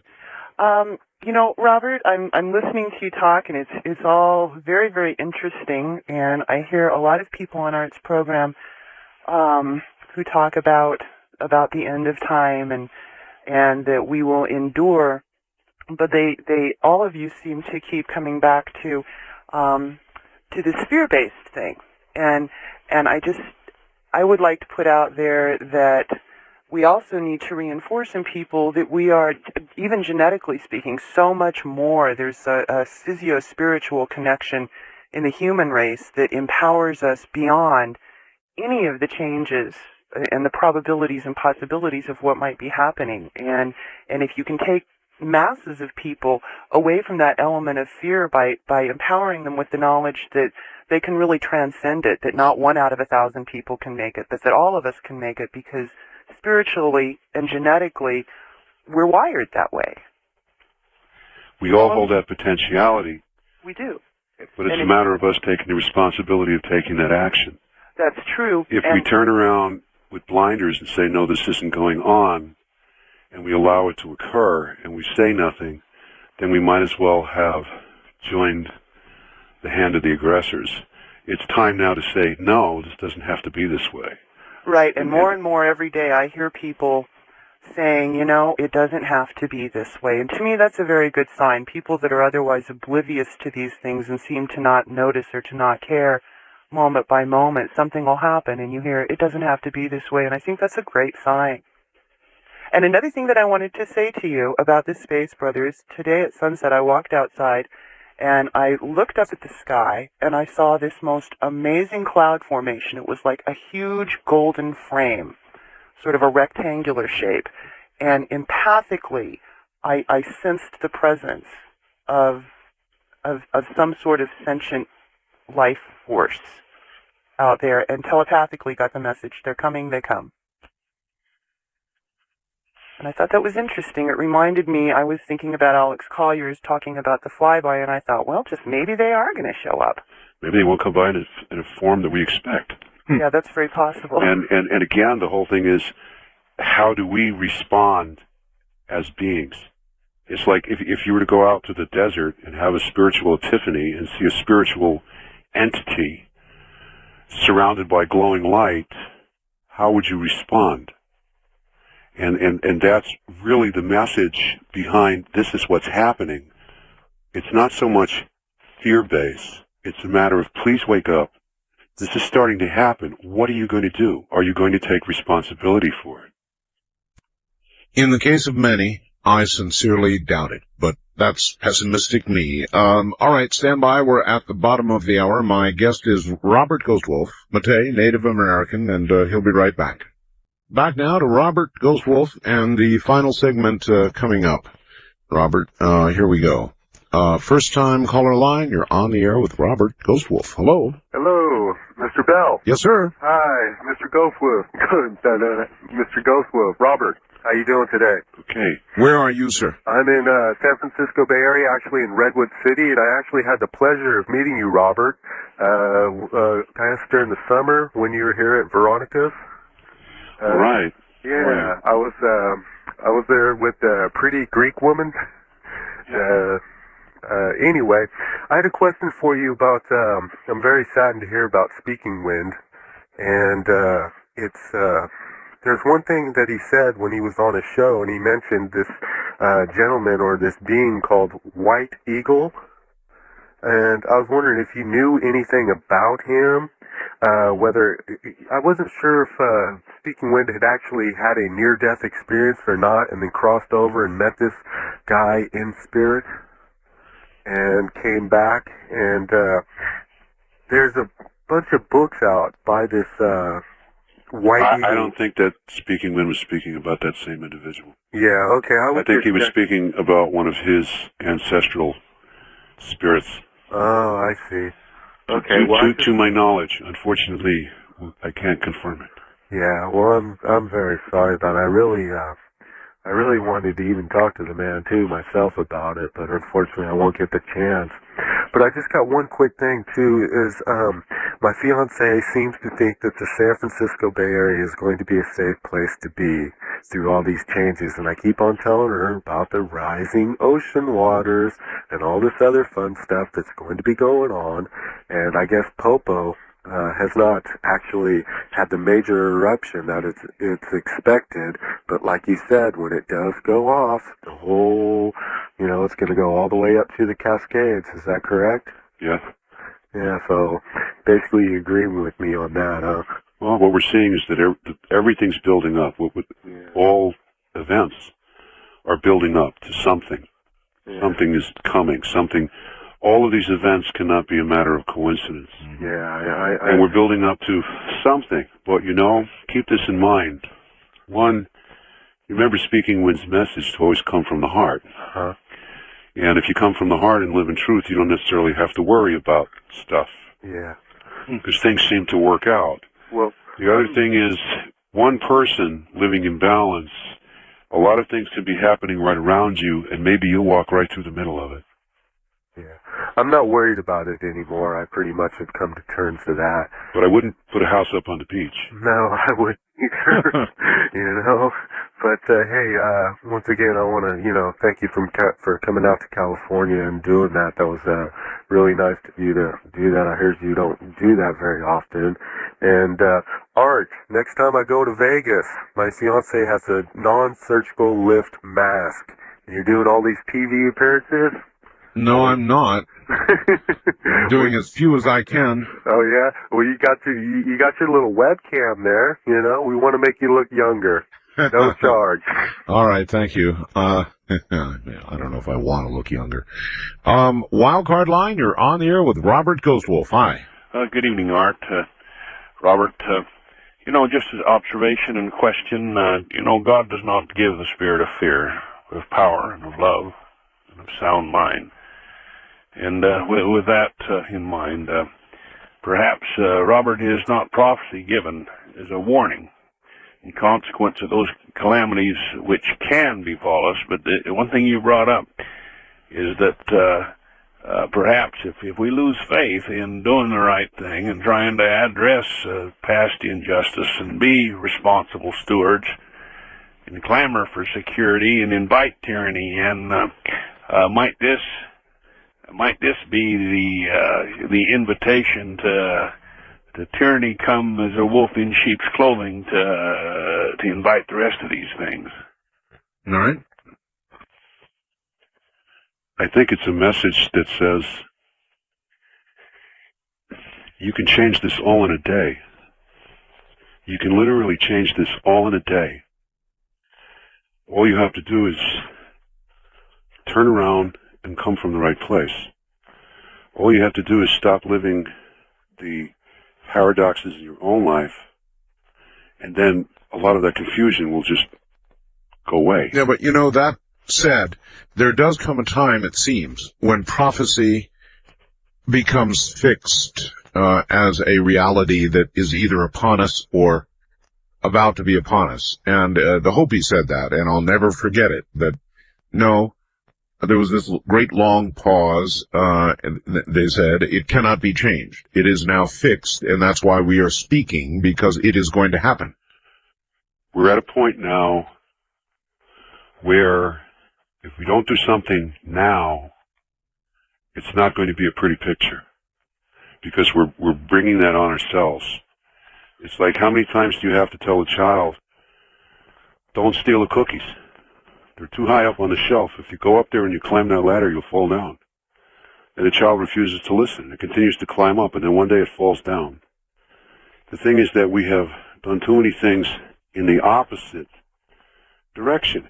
And I also don't want to, I have no desire to spread fear, because now I don't know fear. But anything can turn out to be a good day. It can always be a beautiful day. At the same time, yes, we are now at a precipice. We are at a point where either we turn it around, these things will happen. There's certain things that will happen. This is the end of time. Nothing's going to change that. I don't want to spread this illusion that all we have to do is be good and close our eyes, and everything will be okay, and someone will come and lift us up. This is not what this time is about. This is the end time. This is the time of responsibility. And if we don't take that responsibility as individuals for our spirituality, for our truth, then we will change nothing. Because we're coming out of the nightmare. This has been the nightmare. We're going toward the dream. All right. East of the Rockies, you're on the air with Robert Ghostwolf. Hi. Hey, Art, how's it going? Okay, sir, where are you? My name's France, and I'm calling from Chicago, Illinois. Yes, and sir. I hear you on WLS. The monster. Yeah, the monster. Actually, I got a question for you first before I ask Robert a question. Sure. I was wondering on your website if you happen to have a list of the radio stations that you're on. Yes, because we I do. catch a couple of them DXing. Yes, we do. Oh, okay. So if I just click your site, I could just get it? You can print it out. Okay, that's what I'll do. Thanks. My question for Robert, I guess, I mean, it seems like almost most of my questions that I had for him have been answered already by all these different people, but it's just kind of ironic that I'm here on the end of the show. I've been calling for 2.5 hours on speed dial to get through, and I told my friend, I said, I've got a feeling I'm going to be on the show, and I'm going to be one of the last callers. So since all that happened, I figured I might as well just go ahead and ask my question. And then when I called up, of course, here it seems like I don't have a particular question already, figured out. But I guess my question really is, for Robert, is what's your spiritual background or your any kind of religious background? What particular belief that you have? And since a lot of people have called up, and they've been quoting Revelation and the Bible and everything about this match and this and that match and that, I just kind of feel like I guess my question is, Robert, here this is going to happen. Nobody could stop it. I've been listening all night to the radio, dialing like a maniac to get into this show to talk to you. It's not so much what I believe or what I don't believe. It's inside. I don't feel nervous or scared about this. Let it come. I gave my life to the Lord Jesus Christ 10 years ago. I particularly don't even care, to tell you the truth, as far as spiritually, because I know I'm okay. I know I'm set. My question for you, though, is how are you spiritually? What's your background? Okay. Robert? I walk in a Native American way. I've done it most of my whole life, especially since my manhood. And I don't just do it on weekends. I do it 7 days a week, 24 hours a day. And that path has brought me to meet many people from many spiritual walks, from Tibetan lamas to people that come from pure light to Aboriginal people. And I think it's a matter of the spirits inside. There's no label for what I am. It's not a religion. It's a way. It's a way of looking at it. It's a way of saying, well, this is the same Tunkashila, grandfather spirit that's in all things, period. It's in all things. It doesn't know a difference. We're the only ones that put differences on things. This is interesting. Within the last year, there was an article in the science section of the New York Times about an international conference held to discuss the disappearance of amphibians everywhere. Australia, to Austria, to Boston, to wherever, all amphibians are dying and or disappearing. The circumspect scientists at the press conference were moved to inquire Could this be the canary in the mine? Owing to their porous skin, it has been postulated that frogs and company may be the first warning that our air and water have been polluted now to the point that life may no longer be sustained. And that really is basically what you said, isn't it? Yeah. When the frogs go, the rain's going to go, the water's going to go. That's the message of the Kogi Indians from Colombia, when they said the frogs are leaving and the Andes Mountains are turning into a desert. When the whales go and the dolphins go, that means that we're going to lose our memory, because that's their medicine. That's what they carry. They carry the memory of the whole planet. When they go, we'll be like a hard drive that's lost its memory. And when these animals start to disappear, and the word is disappear, where do they go? How come they're just ceasing?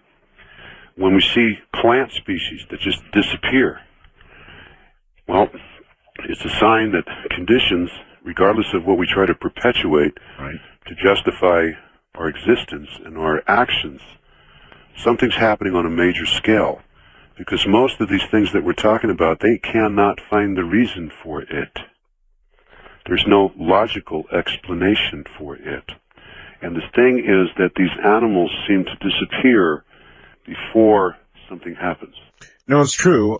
Most of these science articles end in speculation, with the scientists saying, we're studying it, we don't know what's going on, we don't know why it's happening, we confirm it's occurring, the coral reefs, the Antarctic problems, the ozone, all the rest of it, we confirm it is occurring, but we don't know why. West of the Rockies, you're on the air with Robert Ghostwolf. Hi. Yes, good morning, Art. Good morning, Robert. Hi, where are you, sir? I am calling you from Stargate Records here in Los Angeles. I'm the recording engineer. All right. And I'm sitting here listening with my jaw on the floor because within the past few weeks, we just finished recording a CD by one of our artists called Oxygen. His CD is called Back to the Genesis. And this kid wrote 21 tracks that is talking about the same things that Mr. Ghostwolf has been talking about all night long, concerning the Anunnaki and the flooding and all the different things that are happening around the earth. And I wanted to ask him, with all these references to these particular ancient prophecies and so forth, if I'm not mistaken, I remember hearing or reading something about the appearance of a false prophet that is supposed to try and deceive the earth, etc., etc., and sure, people will go off running behind that. And the Christians would call him the Antichrist. Yes. That's one of the questions I wanted to ask him about, and I also wanted to find out if there are going to be any particular safe havens. Like right now I'm in Los Angeles, and this is not going to be a pretty city to be in if things start to really happen in a major way, because there's just so many people concentrated in the city. And I wanted to know if you all were aware of any safer havens, I should say, where people could gravitate towards should the cities begin to shut down, in terms of getting food and water and things of that type, basic necessities. Well, I will put it to you this way, sir. If something did come down, I wouldn't jump in my car and desperately try to get to L.A. Oh, no, I'm going to be jumping in my car trying to get out of L.A. You know, the old movie Escape from L.A., that would be me. Yeah, all right. So a couple of questions there, Robert. The Antichrist, is there the equivalent in Native American lore with regard to, or prophecy with regard to a figure that the Christians would know as the Antichrist? To my knowledge, there's not a particular entity. There's many things that tell us about people who would be leading people astray, people that would be coming up and using ancient knowledge that has been recorded for a long time for the purposes of manipulation, which is partly why the indigenous wisdoms are kept so cloistered and so close to heart, because they don't want to let that happen.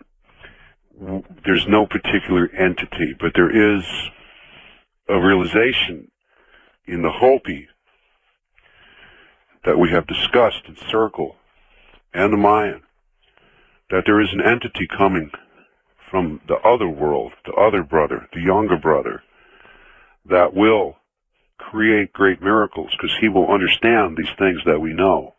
All right, we're woefully short on time. His final question was about safe havens. He didn't particularly feel safe in Los Angeles. Well, to use old Indian wisdom, head east, young man.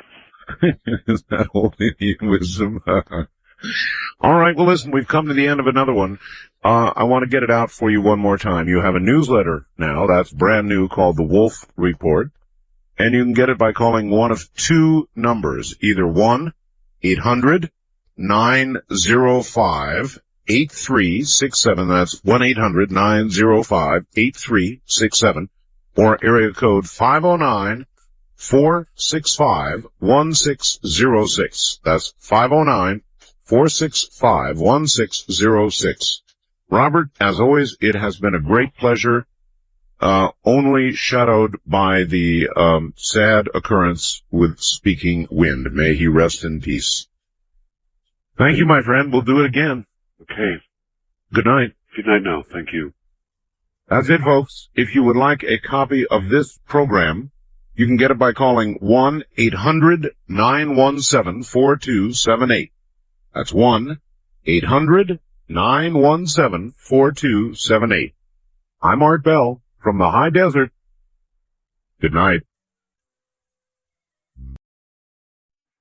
I woke in the early morning to see someone kneeling beside my bed staring at me. I could see the outline, a smoky outline of a man, almost transparent, with an expressionless face. To my disbelief, I closed and opened my eyes, repeatedly thinking that I must have been dreaming, only I continued to see the figure kneeling and staring at me. Frightened, I threw two quick punches at my intruder's head. I have a black belt in karate, only to see my fists and arms pass straight through this entity as it slowly drifted back into the night. Obviously, I was frightened and confused. Was I dreaming? Earlier this week, I was again awakened in the middle of the night by someone or something grabbing at my wrist. So I shot up in bed and again saw the smoky outline of my visitor. This time it was holding my arm and staring directly at me. No time to react as the figure slowly simply faded into the dark again. Was I dreaming? Convinced this might all be in my head, I only told two of my closest friends about the ordeal. That was until last night. You see, I was at a school function, sitting with many of my fellow students, when the conversation turned to the supernatural. That's when one of my classmates embarrassingly admitted that he and his roommate believe there is an entity visiting their apartment. Though they haven't seen the ghost, apparently their visitor makes itself known by moving objects around the apartment and knocking other items over. Couldn't believe what I heard, turned white as chills ran down my spine. You must understand, Art. The two students who told us that story live in the apartment across the hall, directly across the hall from mine. I don't know if I'm going to have time to get this in or not. It's from a police officer. He says, here's my ghost story, Art. I'm a cop. When I was 13, we lived in an old church parsonage on the Saline-Seward County line in Nebraska. The church and the small country cemetery was just south of the house. My bedroom was on the southwest corner of the house. One November night near Thanksgiving, I had just turned out the light from reading. There was an earful moon out. I could see the church and the cemetery like daylight. I lay back in my bed, which was inches from the door, as was the light switch. Was facing the door when I heard footsteps coming up the stairs. I assumed it was my dad. It was not unusual for him to check on me. I like to stay up. He'd admonish me to get to sleep. I'd stay up and read. I heard steps coming closer, feigned sleep, but kept my eyes partly open. As the steps entered my room, I saw not my dad, but a shadowy figure. Tall, male. No features. I'll repeat, no features. It had a white collar. The moon light in my room, almost like a night light. Should have been able to see any face if it was there, but it was just shadow. I about filled my drawers. I walked toward the window, stood there as if looking at the church. It was a solid figure, as the moonlight didn't shine through it. It turned, started back toward the door. Now, me, I pulled the covers over my head and shook until I fell asleep. Several years later, when I was an adult, my dad and I were driving about having Barbie bops. We drove by the house, the church. I asked Dad if anything strange had ever happened there. My dad told me this story. When it was cold, we'd shut the sliding doors to the large parlor so we wouldn't have to heat it. Dad would often wake to pounding on the sliding doors. They were taped shut. He actually on occasion would see the doors move as they were pounded on. You know, the old, you've seen it in the movies, right? Boom, boom, boom. Door bows in, that kind of thing. It just goes on and on. In other words, his dad had seen the same thing. There's not going to be enough time for me to finish this story, but there's another case, you see, of an independent confirmation. As I said earlier, a lot of people think, they see these things, they experience these things, and they don't want to talk about them for obvious reasons. Because somebody's, you're afraid somebody will think you're nuts, right? Well, you're not nuts. And so tonight you will hear stories, and we're about to go to the phones, from people who I can assure you, most of them are not nuts. Now, of course, there are going to be a few, but most of them are not nuts at all. What's happening is real. A couple of these photographs, and one in particular totally freaks me out. Again, on my website, artbell.com. What's new? Second photo down at the moment. There's a woman coming right through a closed door, and she's right in the middle of it. Now, this one does it for me. You hear the stories, and you will tonight, of people saying that these things come through walls and come through ceilings, but to get a photograph of it, this one's really creepy, folks. All right, here we go. First time caller line, you are first on Ghost to Ghost this night. Hello. Hey, Art. Hey. How you doing? Okay, where are you? I am calling from Chicago, WLF. Of course. EM. Yes, sir. Well, I was doing an antique show in Texas, and on the way back, I went to visit my sister's house, who lives in St. Bernard Parish, right outside of New Orleans. Right. And so she was taking me on like a tour that most people don't go on, showing me interesting stuff. And she goes, "Oh, I got to show you this. I got to show you this. It's the LeBeau Plantation House." We drove by it, and it's owned by a fairly famous sugar company. Any grocery store that you would go into, you see sugar packages. So they ended up buying up this plantation and the property there. Right. And it's all boarded up. Place looks real spooky and everything like that. She starts telling me the stories about this. And the first thing that I said after she started telling me this is, "We have got to go in there. And she started laughing, going, "Ever since I moved here, I've been waiting for you to get down here because I've been wanting to sneak in." So, in other words, you would intentionally go into such an environment? As crazy as it sounds. Yes. Yeah. Okay, fine. So you and who went? Me, my sister, and my wife. Now, we're all adults, but we're all kids. You know what I mean? Yeah, I do. All right. So a couple days later, it rained for a couple of nights, so we couldn't do it. But a few days later, we got some good weather, and we were armed with a towel and a flashlight. That's good armor. Yes, towel and a flashlight, yes. And it's funny because the people that live around here, if they're listening to the show, they'll know exactly what we're talking about. I should probably tell you the history of this place first. Well, I'd rather just kind of get to what happened. Okay. Well, we sneak it. We go behind VFW Hall, which is back behind this place, and we got to go a roundabout way to sneak over the fence and this, that, and the other. And it's kind of like right out of an X-Files episode, going through sugar tankards in the middle of the night, stacked too high, and all this stuff. We get into the house, finally, and I'd like to say that we didn't really destroy anything except like a little 8-inch board trying to get in, but we get into this place, and it's huge, and there's like 8 rooms on the bottom floor, and so we start making our way around, and we're looking for a staircase, and you have to imagine that we're not supposed to be there. I understand that you did this voluntarily. So anyway, and also we're trespassing, and so we're more afraid of security than we are of ghosts. All right, I've got the picture. And so one of the first things that happened, and this was really bizarre, okay, because I'm pointing the flashlight down at the ground, I'm using the towel, kind of like block out the light, so we're not lighting up an entire room at a time, but only a little bit, so that we're not going to be seen from the outside. Yes. And now my wife and my sister saw this better than I did. I saw it out of the corner of my eye, but they saw it. Just tell me what happened. A flashing light shot across the room, but in like a swooping motion, going upwards and then down and then back up again. Like in Ghostbusters. Yeah, it just shot across. Now, I only saw it out of the corner of my eye, and they saw it, so I turned out the flashlight, because I'm thinking somebody's, security's coming, they're flashing a light, everything. Oh, yeah, sure. Of course you would like that. So we're like, shh, be quiet, be quiet, be quiet. And we go stand by the doors, and we're looking out. The doors are boarded up, but, there's places where you can see out, and we're looking to see, and we're like 300-400 yards from in any direction from anything.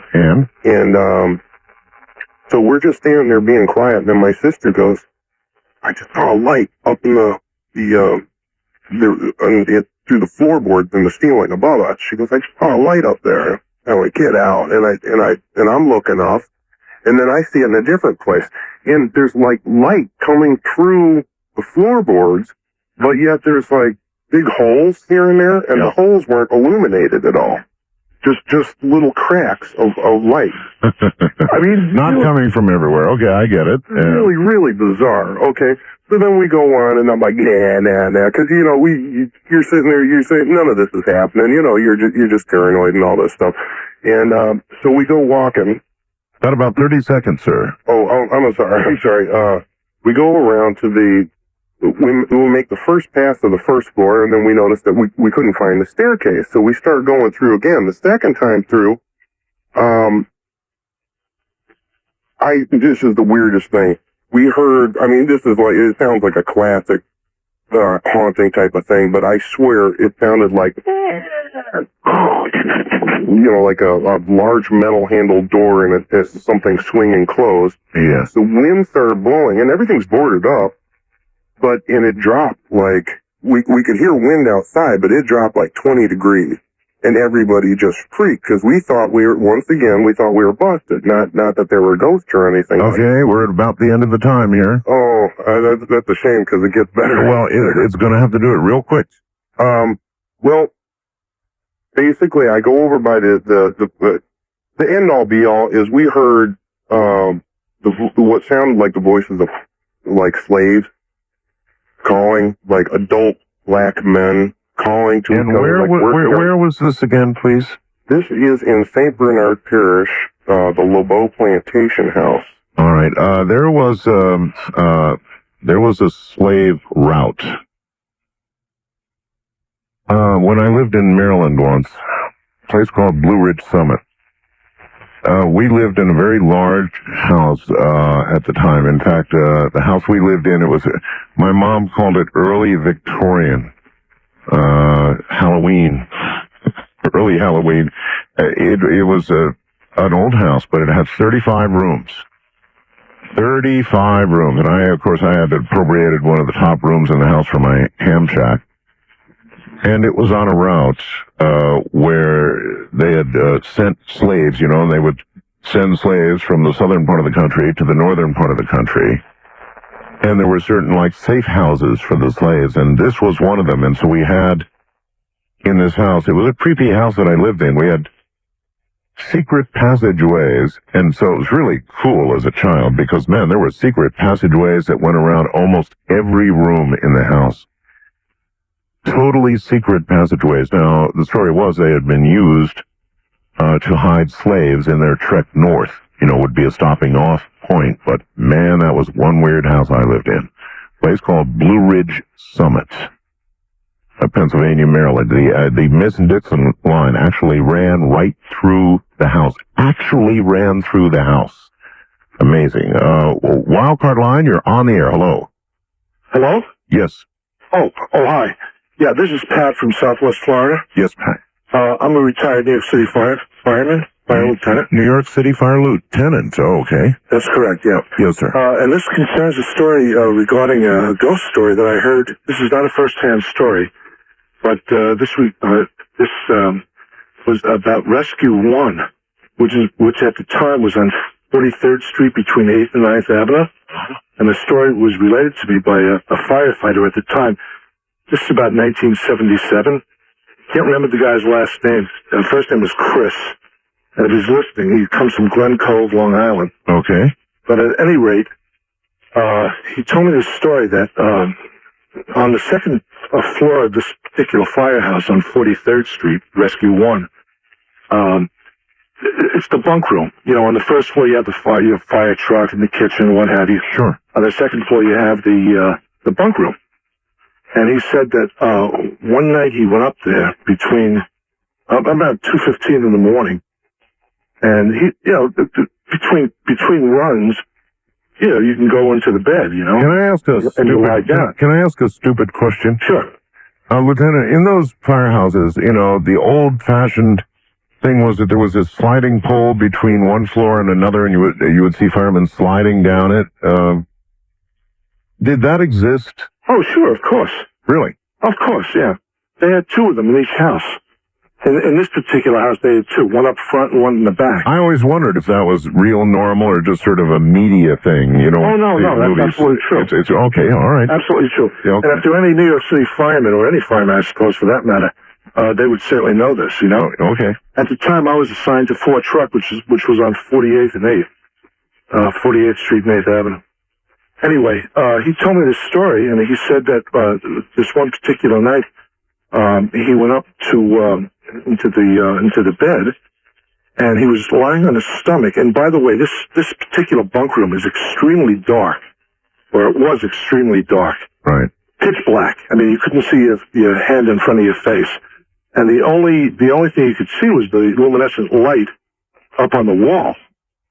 And he looked up and he saw it was about 3 o'clock or so, something like that. And then all of a sudden he felt a pressure on his ankles, like somebody grabbing his ankles. Oh. You know? Yes. And then they moved up towards his calves and so on and so forth, you know? And he thought maybe it was one of the guys just, you know, playing a trick or, you know, goofing on him, you know? Yeah. And he said, when the guy got up to the back of his thighs, he said, "That's it, I'm not putting up with this." Right. And he jumped up and he turned on the lights in the bunk room, which was pitch black. And there was absolutely nobody there. And everybody else was fast asleep. Yeah, well, this is part of what I've never understood, and part of what I was after tonight. If, you know, I can understand that there could be a ghost or there could be an entity of some sort, but how they actually physically manifest in this world and attack people and do things like you're talking about, that one I don't get. Well, you know, I saw this guy twice afterwards, and I said, "Chris," I said, "were you telling me the truth about that story?" Right. And he said, "I absolutely was." But let me tell you let me go a little further with this. Sure. Okay? So the next morning, he got up and he related the story to the lieutenant on duty that morning. Right. And he said, "Hey, you know, something happened last night. It was really weird." And they checked the records, and it turns out that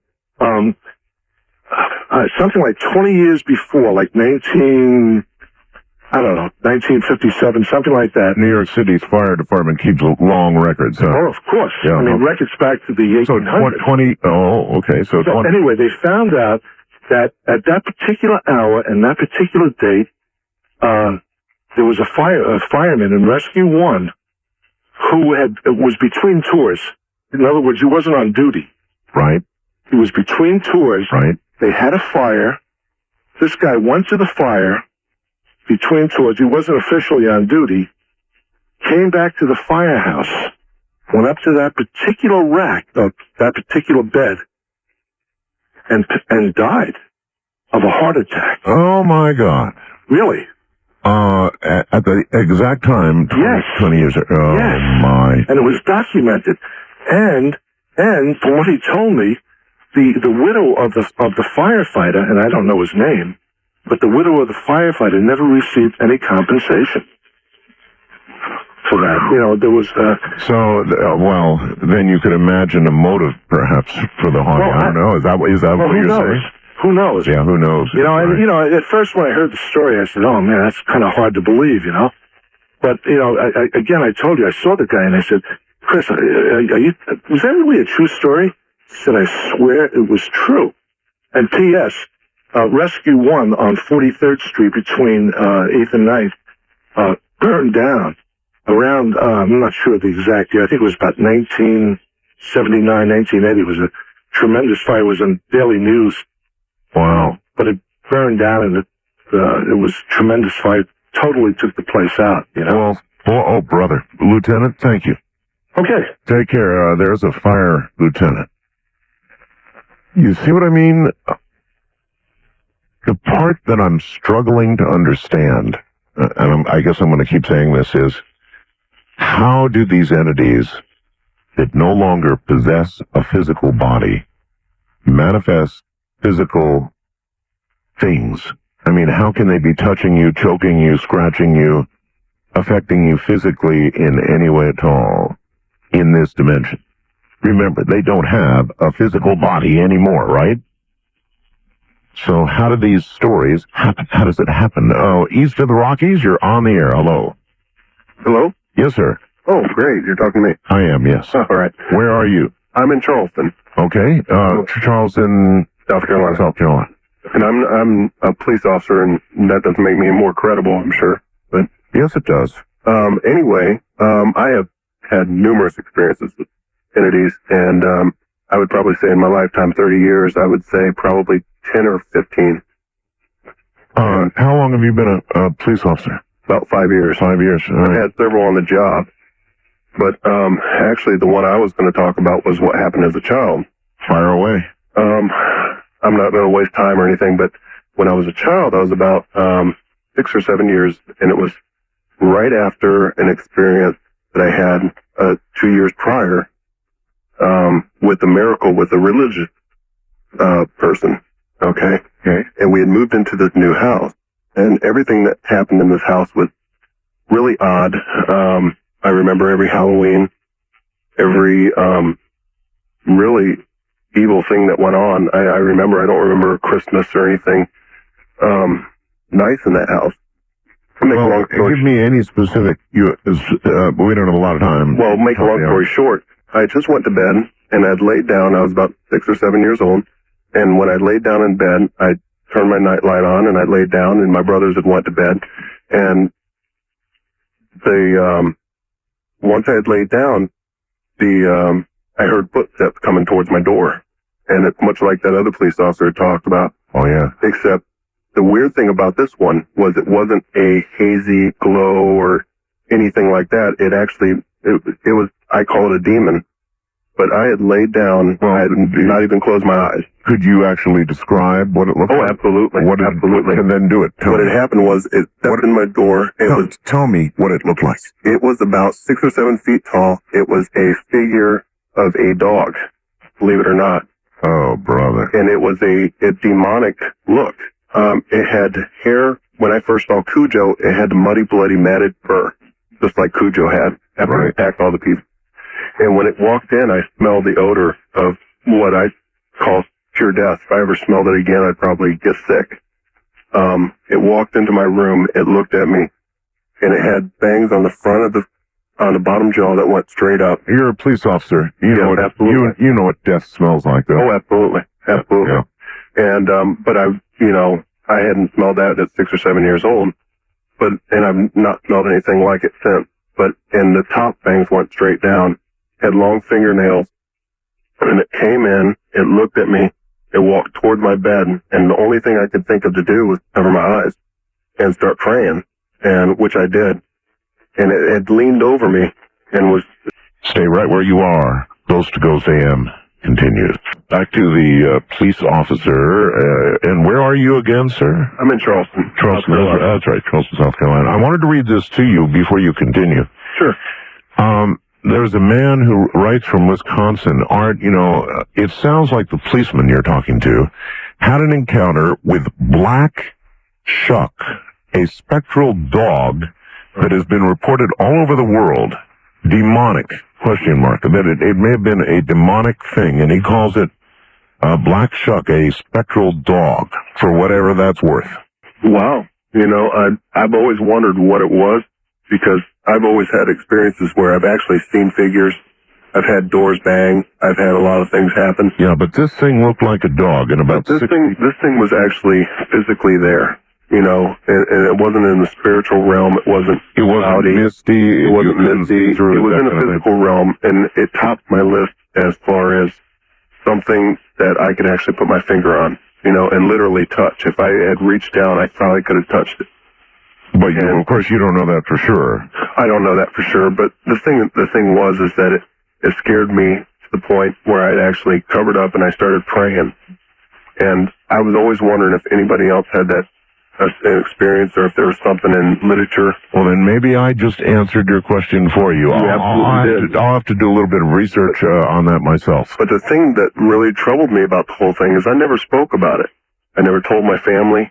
You know, I'm the youngest of two brothers. Right. You know, I never told anybody. And 7 years ago, I was sitting there talking to my brother, and the thing that shocked me, the whole situation, was we had started talking about, he's also a police officer, and I spoke to him about, you know, old houses, and he said, I didn't like this place, and I said, why? And he said, well, I had a problem there. And I said, what was that? And he described the creature to me. The same creature? The same creature, and he said he was homesick, and he was laying on the couch, and he described it to a T, and I interjected periodically so he knew that I knew exactly. We both saw the same thing. Well, we both validated it to each other. That, my friend, thank you very much. That's as creepy as it gets. To see something, you know, perhaps demonic. I mean, you can always later sort of close your mind, right, and think to yourself, no matter how real the experience was at that moment, hey, I dreamed it. I had some, you know, some kind of hallucination, something. But when somebody else saw exactly the same thing, then your options begin to dwindle pretty far. West of the Rockies, you're on the air. Hello. Hey, Art. Hey. Okay, where are you? Oh, I'm in Reno. Reno, okay. Listening to you on KOH. And you're on a cell phone? Yes, I am. Okay. Okay, now, just bear with me here. When I lived in Colorado Springs, I was living in this house in the northwest part of town, and it was a very hot summer evening, well, probably about 8:30. I was sitting there watching TV, and we had this ghost there that just walked up and down the stairs. That's all it ever did. Just walk up and down the stairs. A ghost that you saw or just heard? Just heard. You heard the footsteps. Okay. When you came in the front door, there was a little foyer and 3 steps into the basement and then like 8 steps up to the living room. Okay. And it constantly walked from the basement up the steps and then back down again. So I got set up because I'd lived in another haunted house a couple of years earlier, and the ghost there was pretty friendly. So I said to this one, I said, was that all you can do? Just walk up and down? Can you materialize? Can you speak? What? Yes, and I guess it considered that an invitation, right? Yes, it did. And did what? I was sitting there in a chair, and then all of a sudden, like I said, it's a very warm evening, must have been in the mid-80s, had the windows open, and it walked right up next to me, and all of a sudden, I was freezing. And the hair stood up on the back of my neck, and I got goose flesh.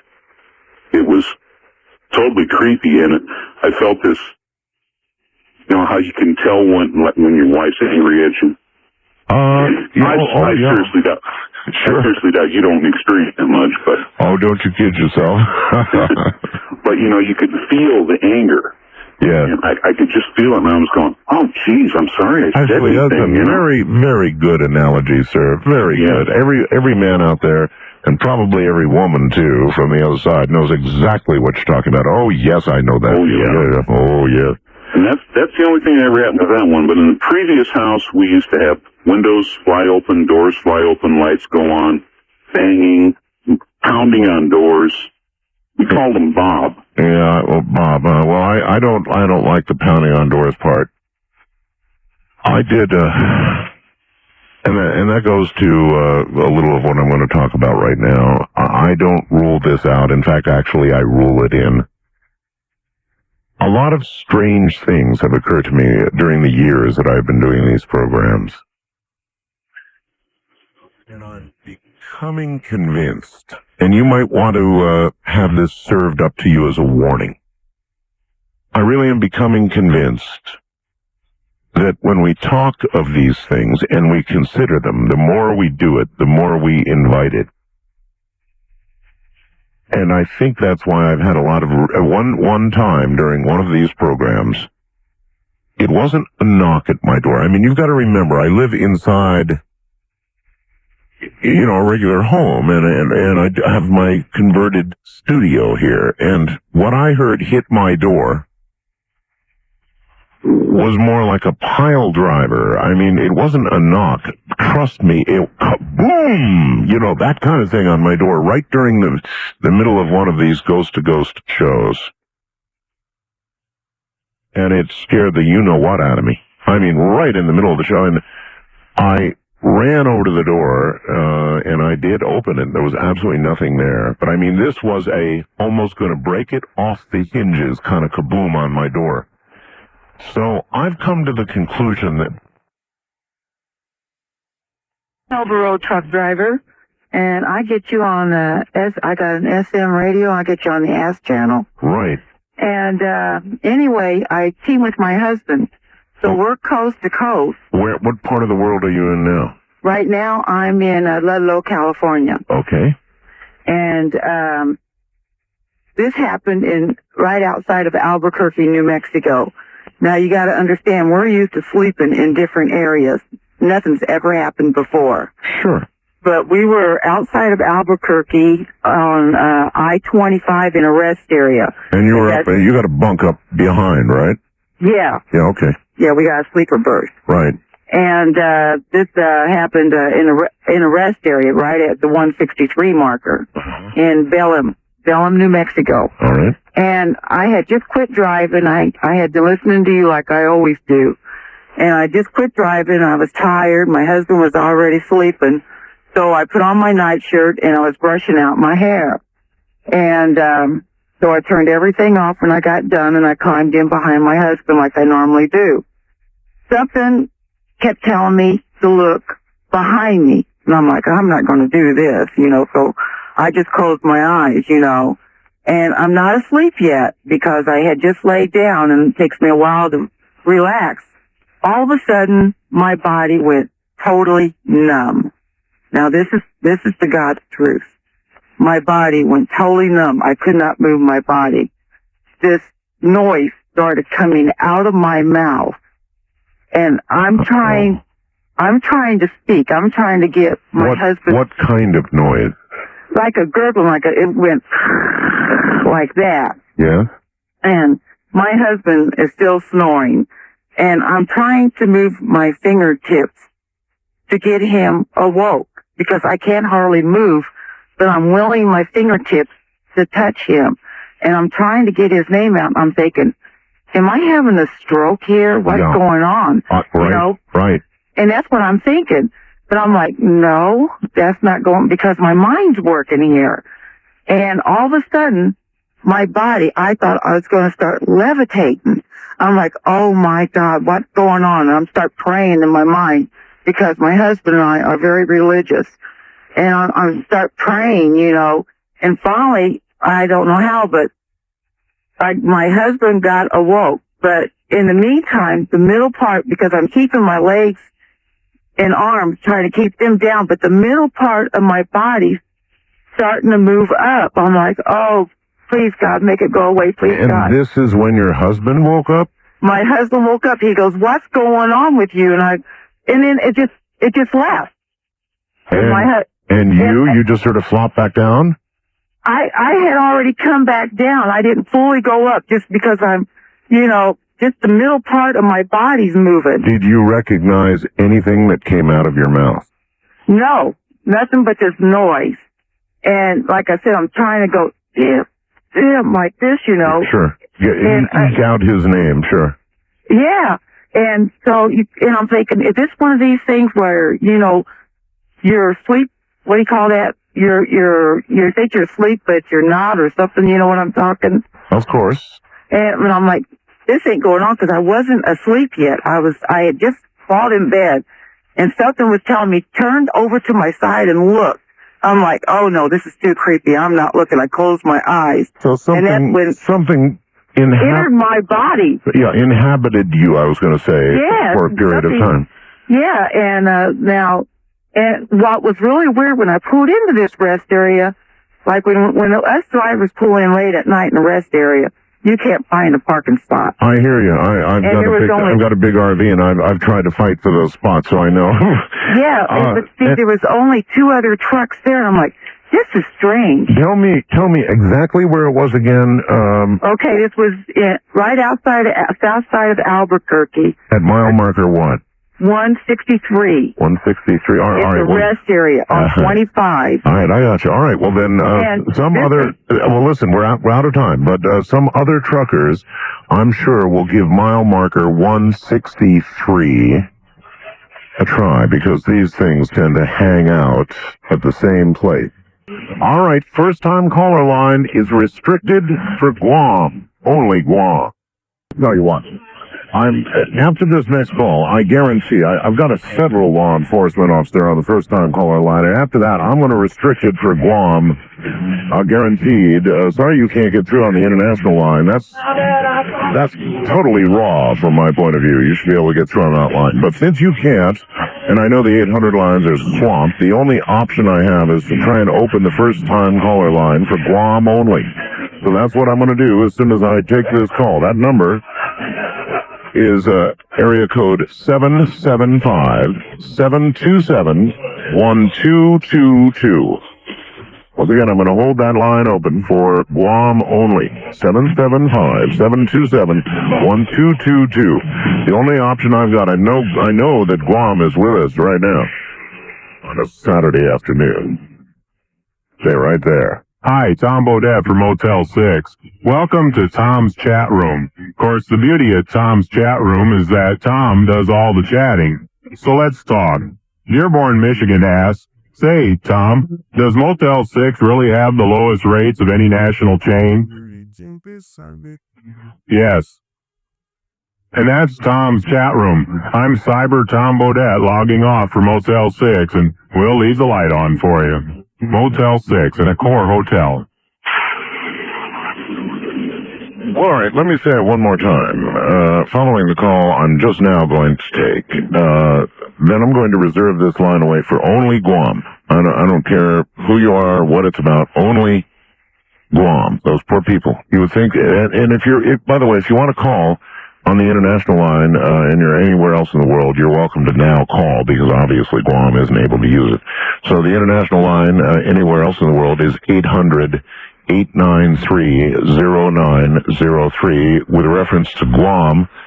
That this is going to mean you would have to pay for the call, but I don't know how else to do it. All these other lines are jammed beyond all reason. So if you're in Guam, area code 775-727-1222, just as soon as I clear this line. And on that line, you're on the air. Where are you calling from, sir? Oh, you don't want to say, do you?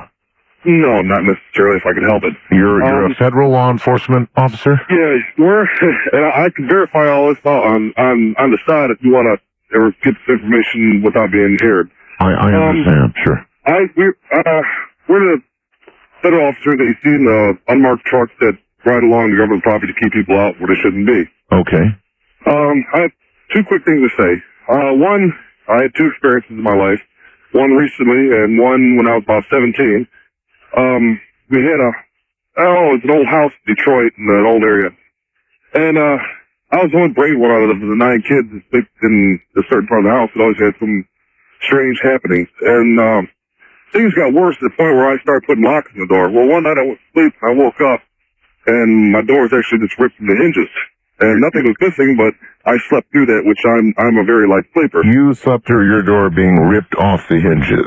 With 4 locks on the door, because it was, and I never went to that part of the house again, ever. And where did the door end up? I mean, was it on the floor? No, it was just ripped up and laid down, right there on the floor. Okay. And recently I was with another officer and we were going into a closed area. An area where nobody should be whatsoever. Right. And we both went through the gate and we closed the gate behind us and we looked up front. He says, "Do you see what I see?" Yeah, there's somebody up there.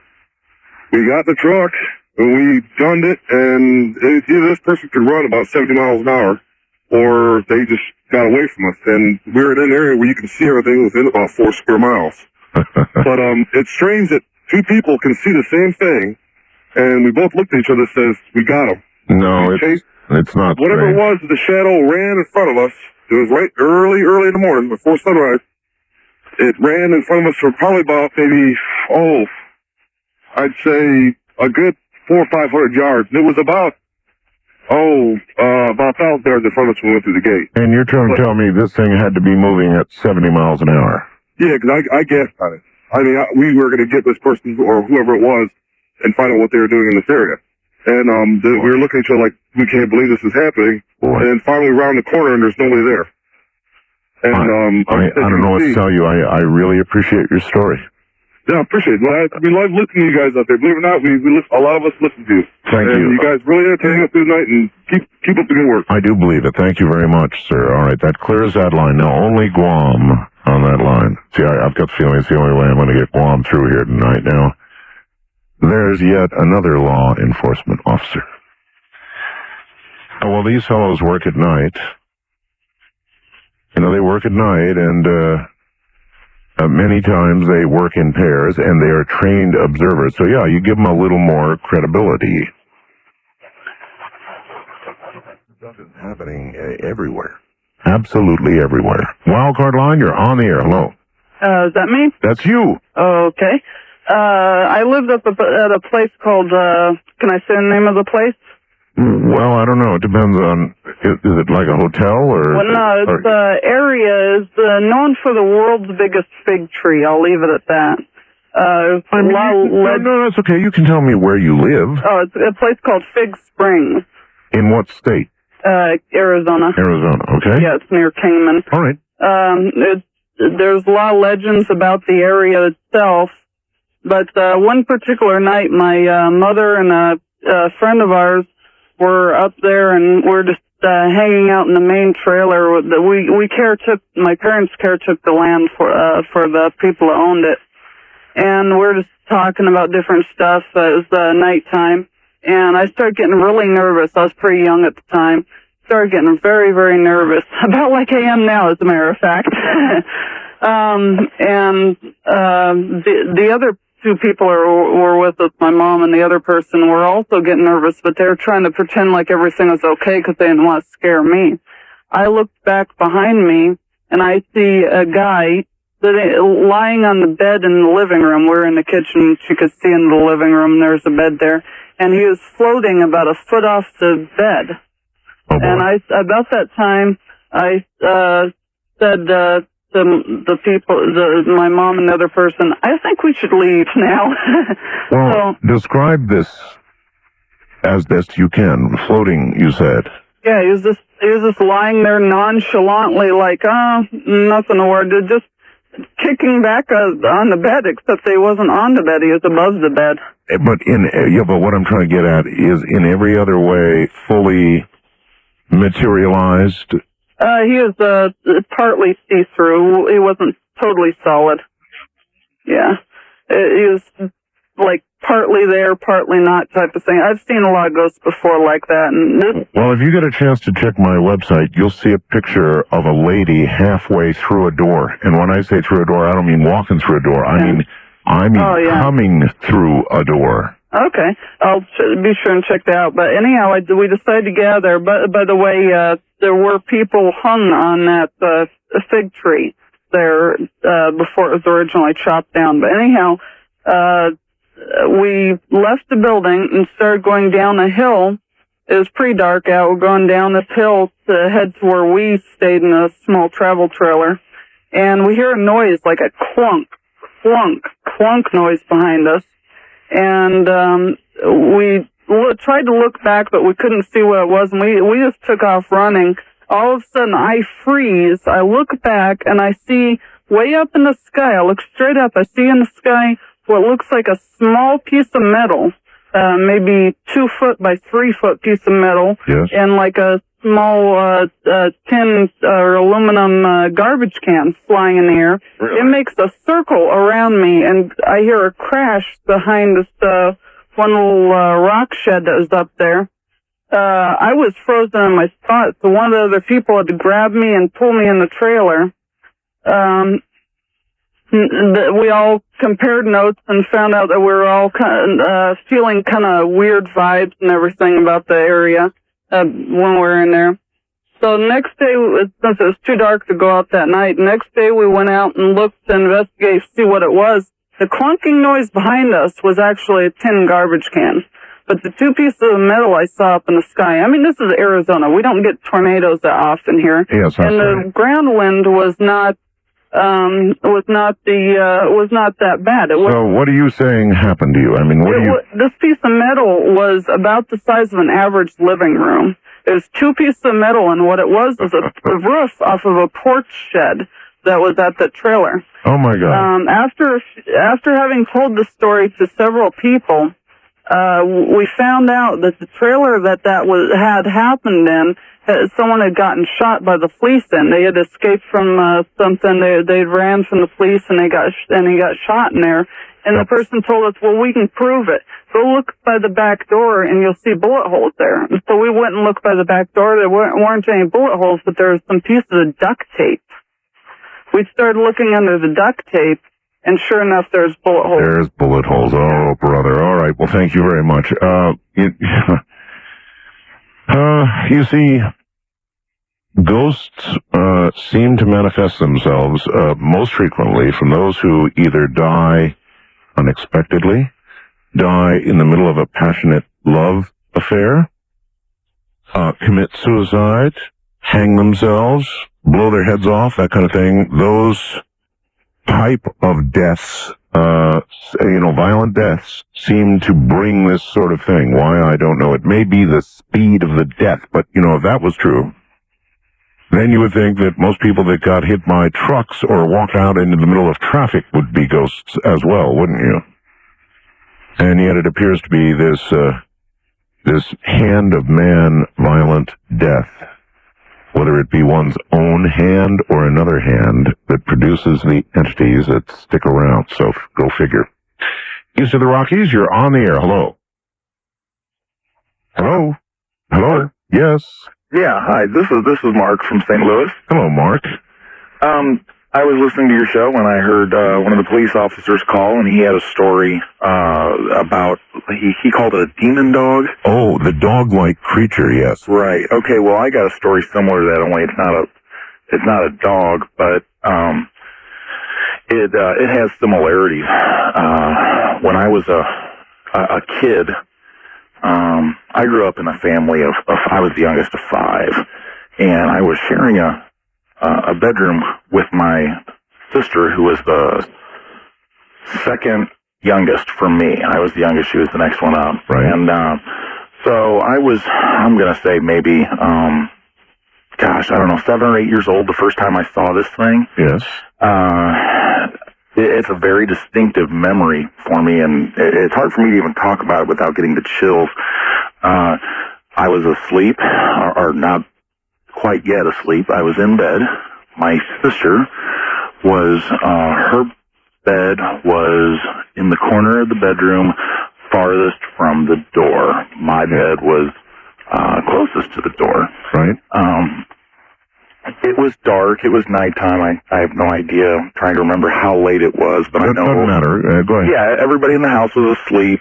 The lights were off, and I saw something come through the bedroom door. At first. Now, when you say come through the bedroom door, do you mean like your picture? Only this had no definition on that picture on your website. Oh, have you seen that picture? Yeah, you could make out eye sockets and things on your picture. I mean, oh my God, that thing is. I almost thought that door looked like there was something superimposed. Because the door changes color. It's either in that door or coming through it.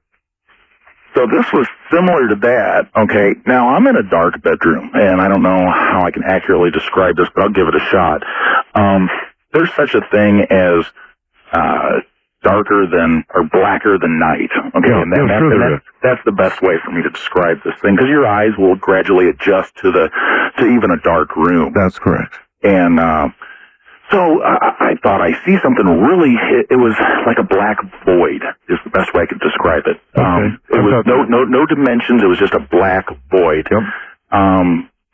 It was about where somebody's head would be, that high up on the door.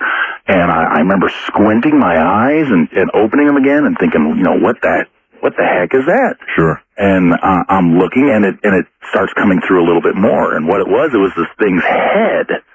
Okay, and it poked its head through just a little bit, and on the side of its head,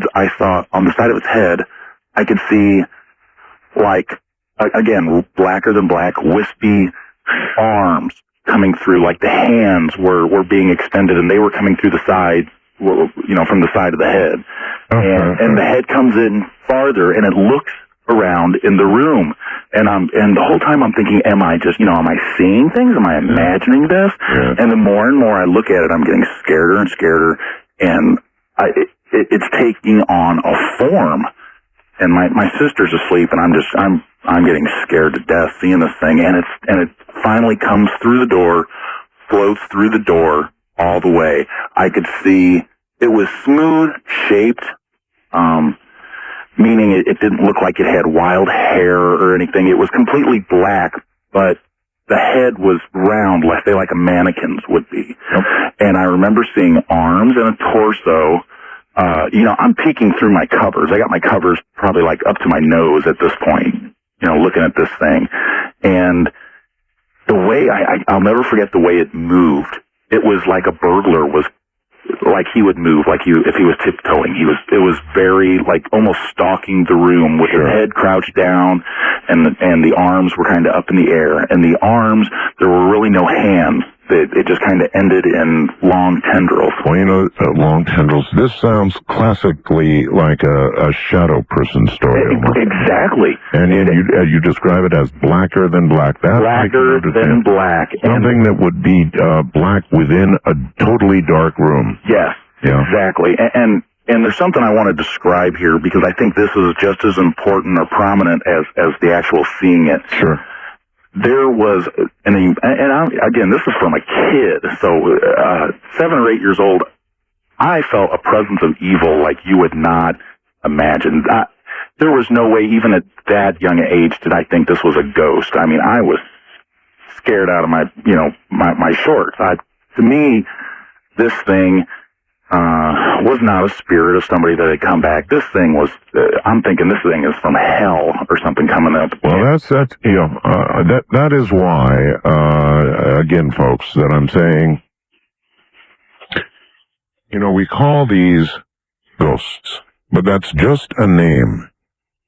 We don't know for sure what they are. In some cases, they may be the departed, managing to manifest back on the earthly plane here, right?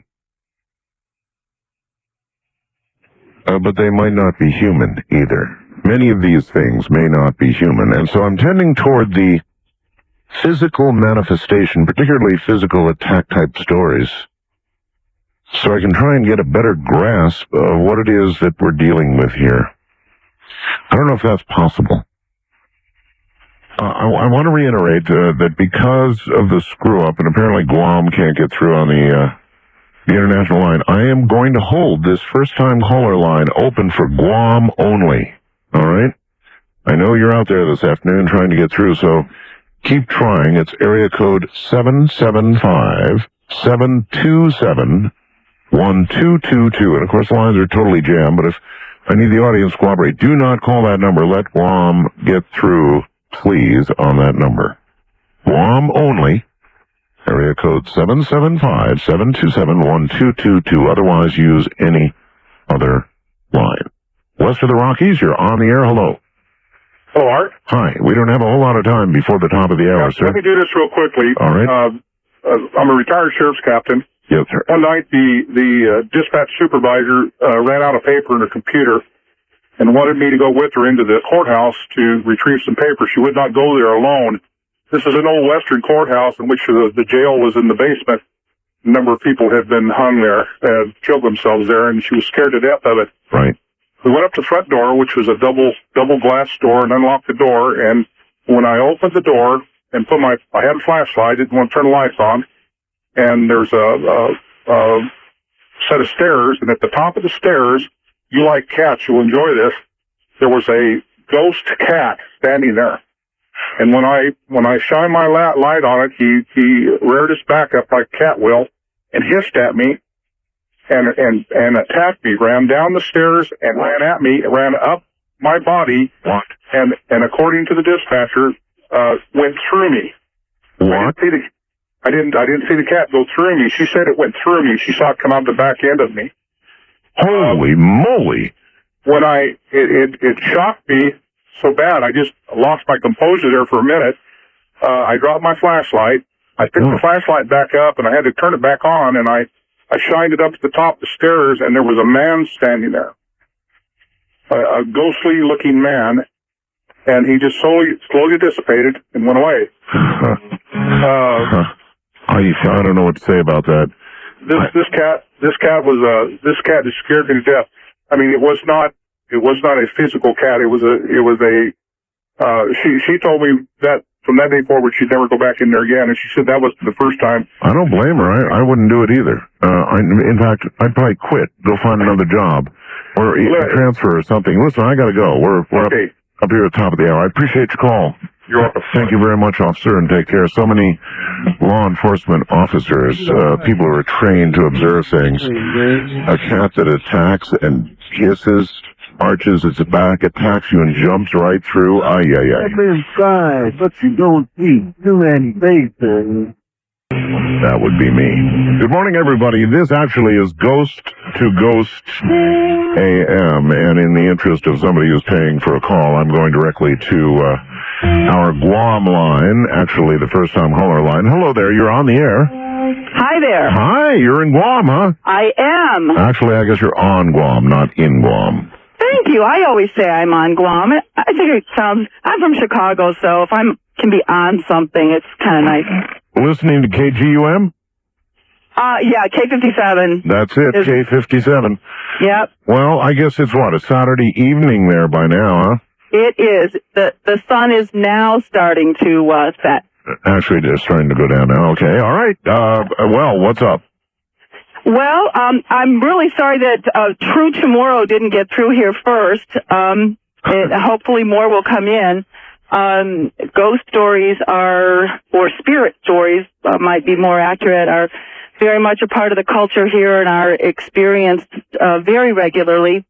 On island, they're usually referred to as the Tautamona, which I believe, it literally translated means the original ones. Oh, isn't that interesting? I lived on Okinawa for 10 years, and that was a very, very haunted island. There's something about islands, huh? Yeah. Well, and there's certainly a lot of violence has taken place here and on this island and probably on Okinawa as well. You were mentioning earlier, you didn't use the word violence, but oh no, there was a lot of violence here. People were burned in caves on Okinawa. Sure, and not much different here. It's kind of scary, but there's also something called the duendes, which is really more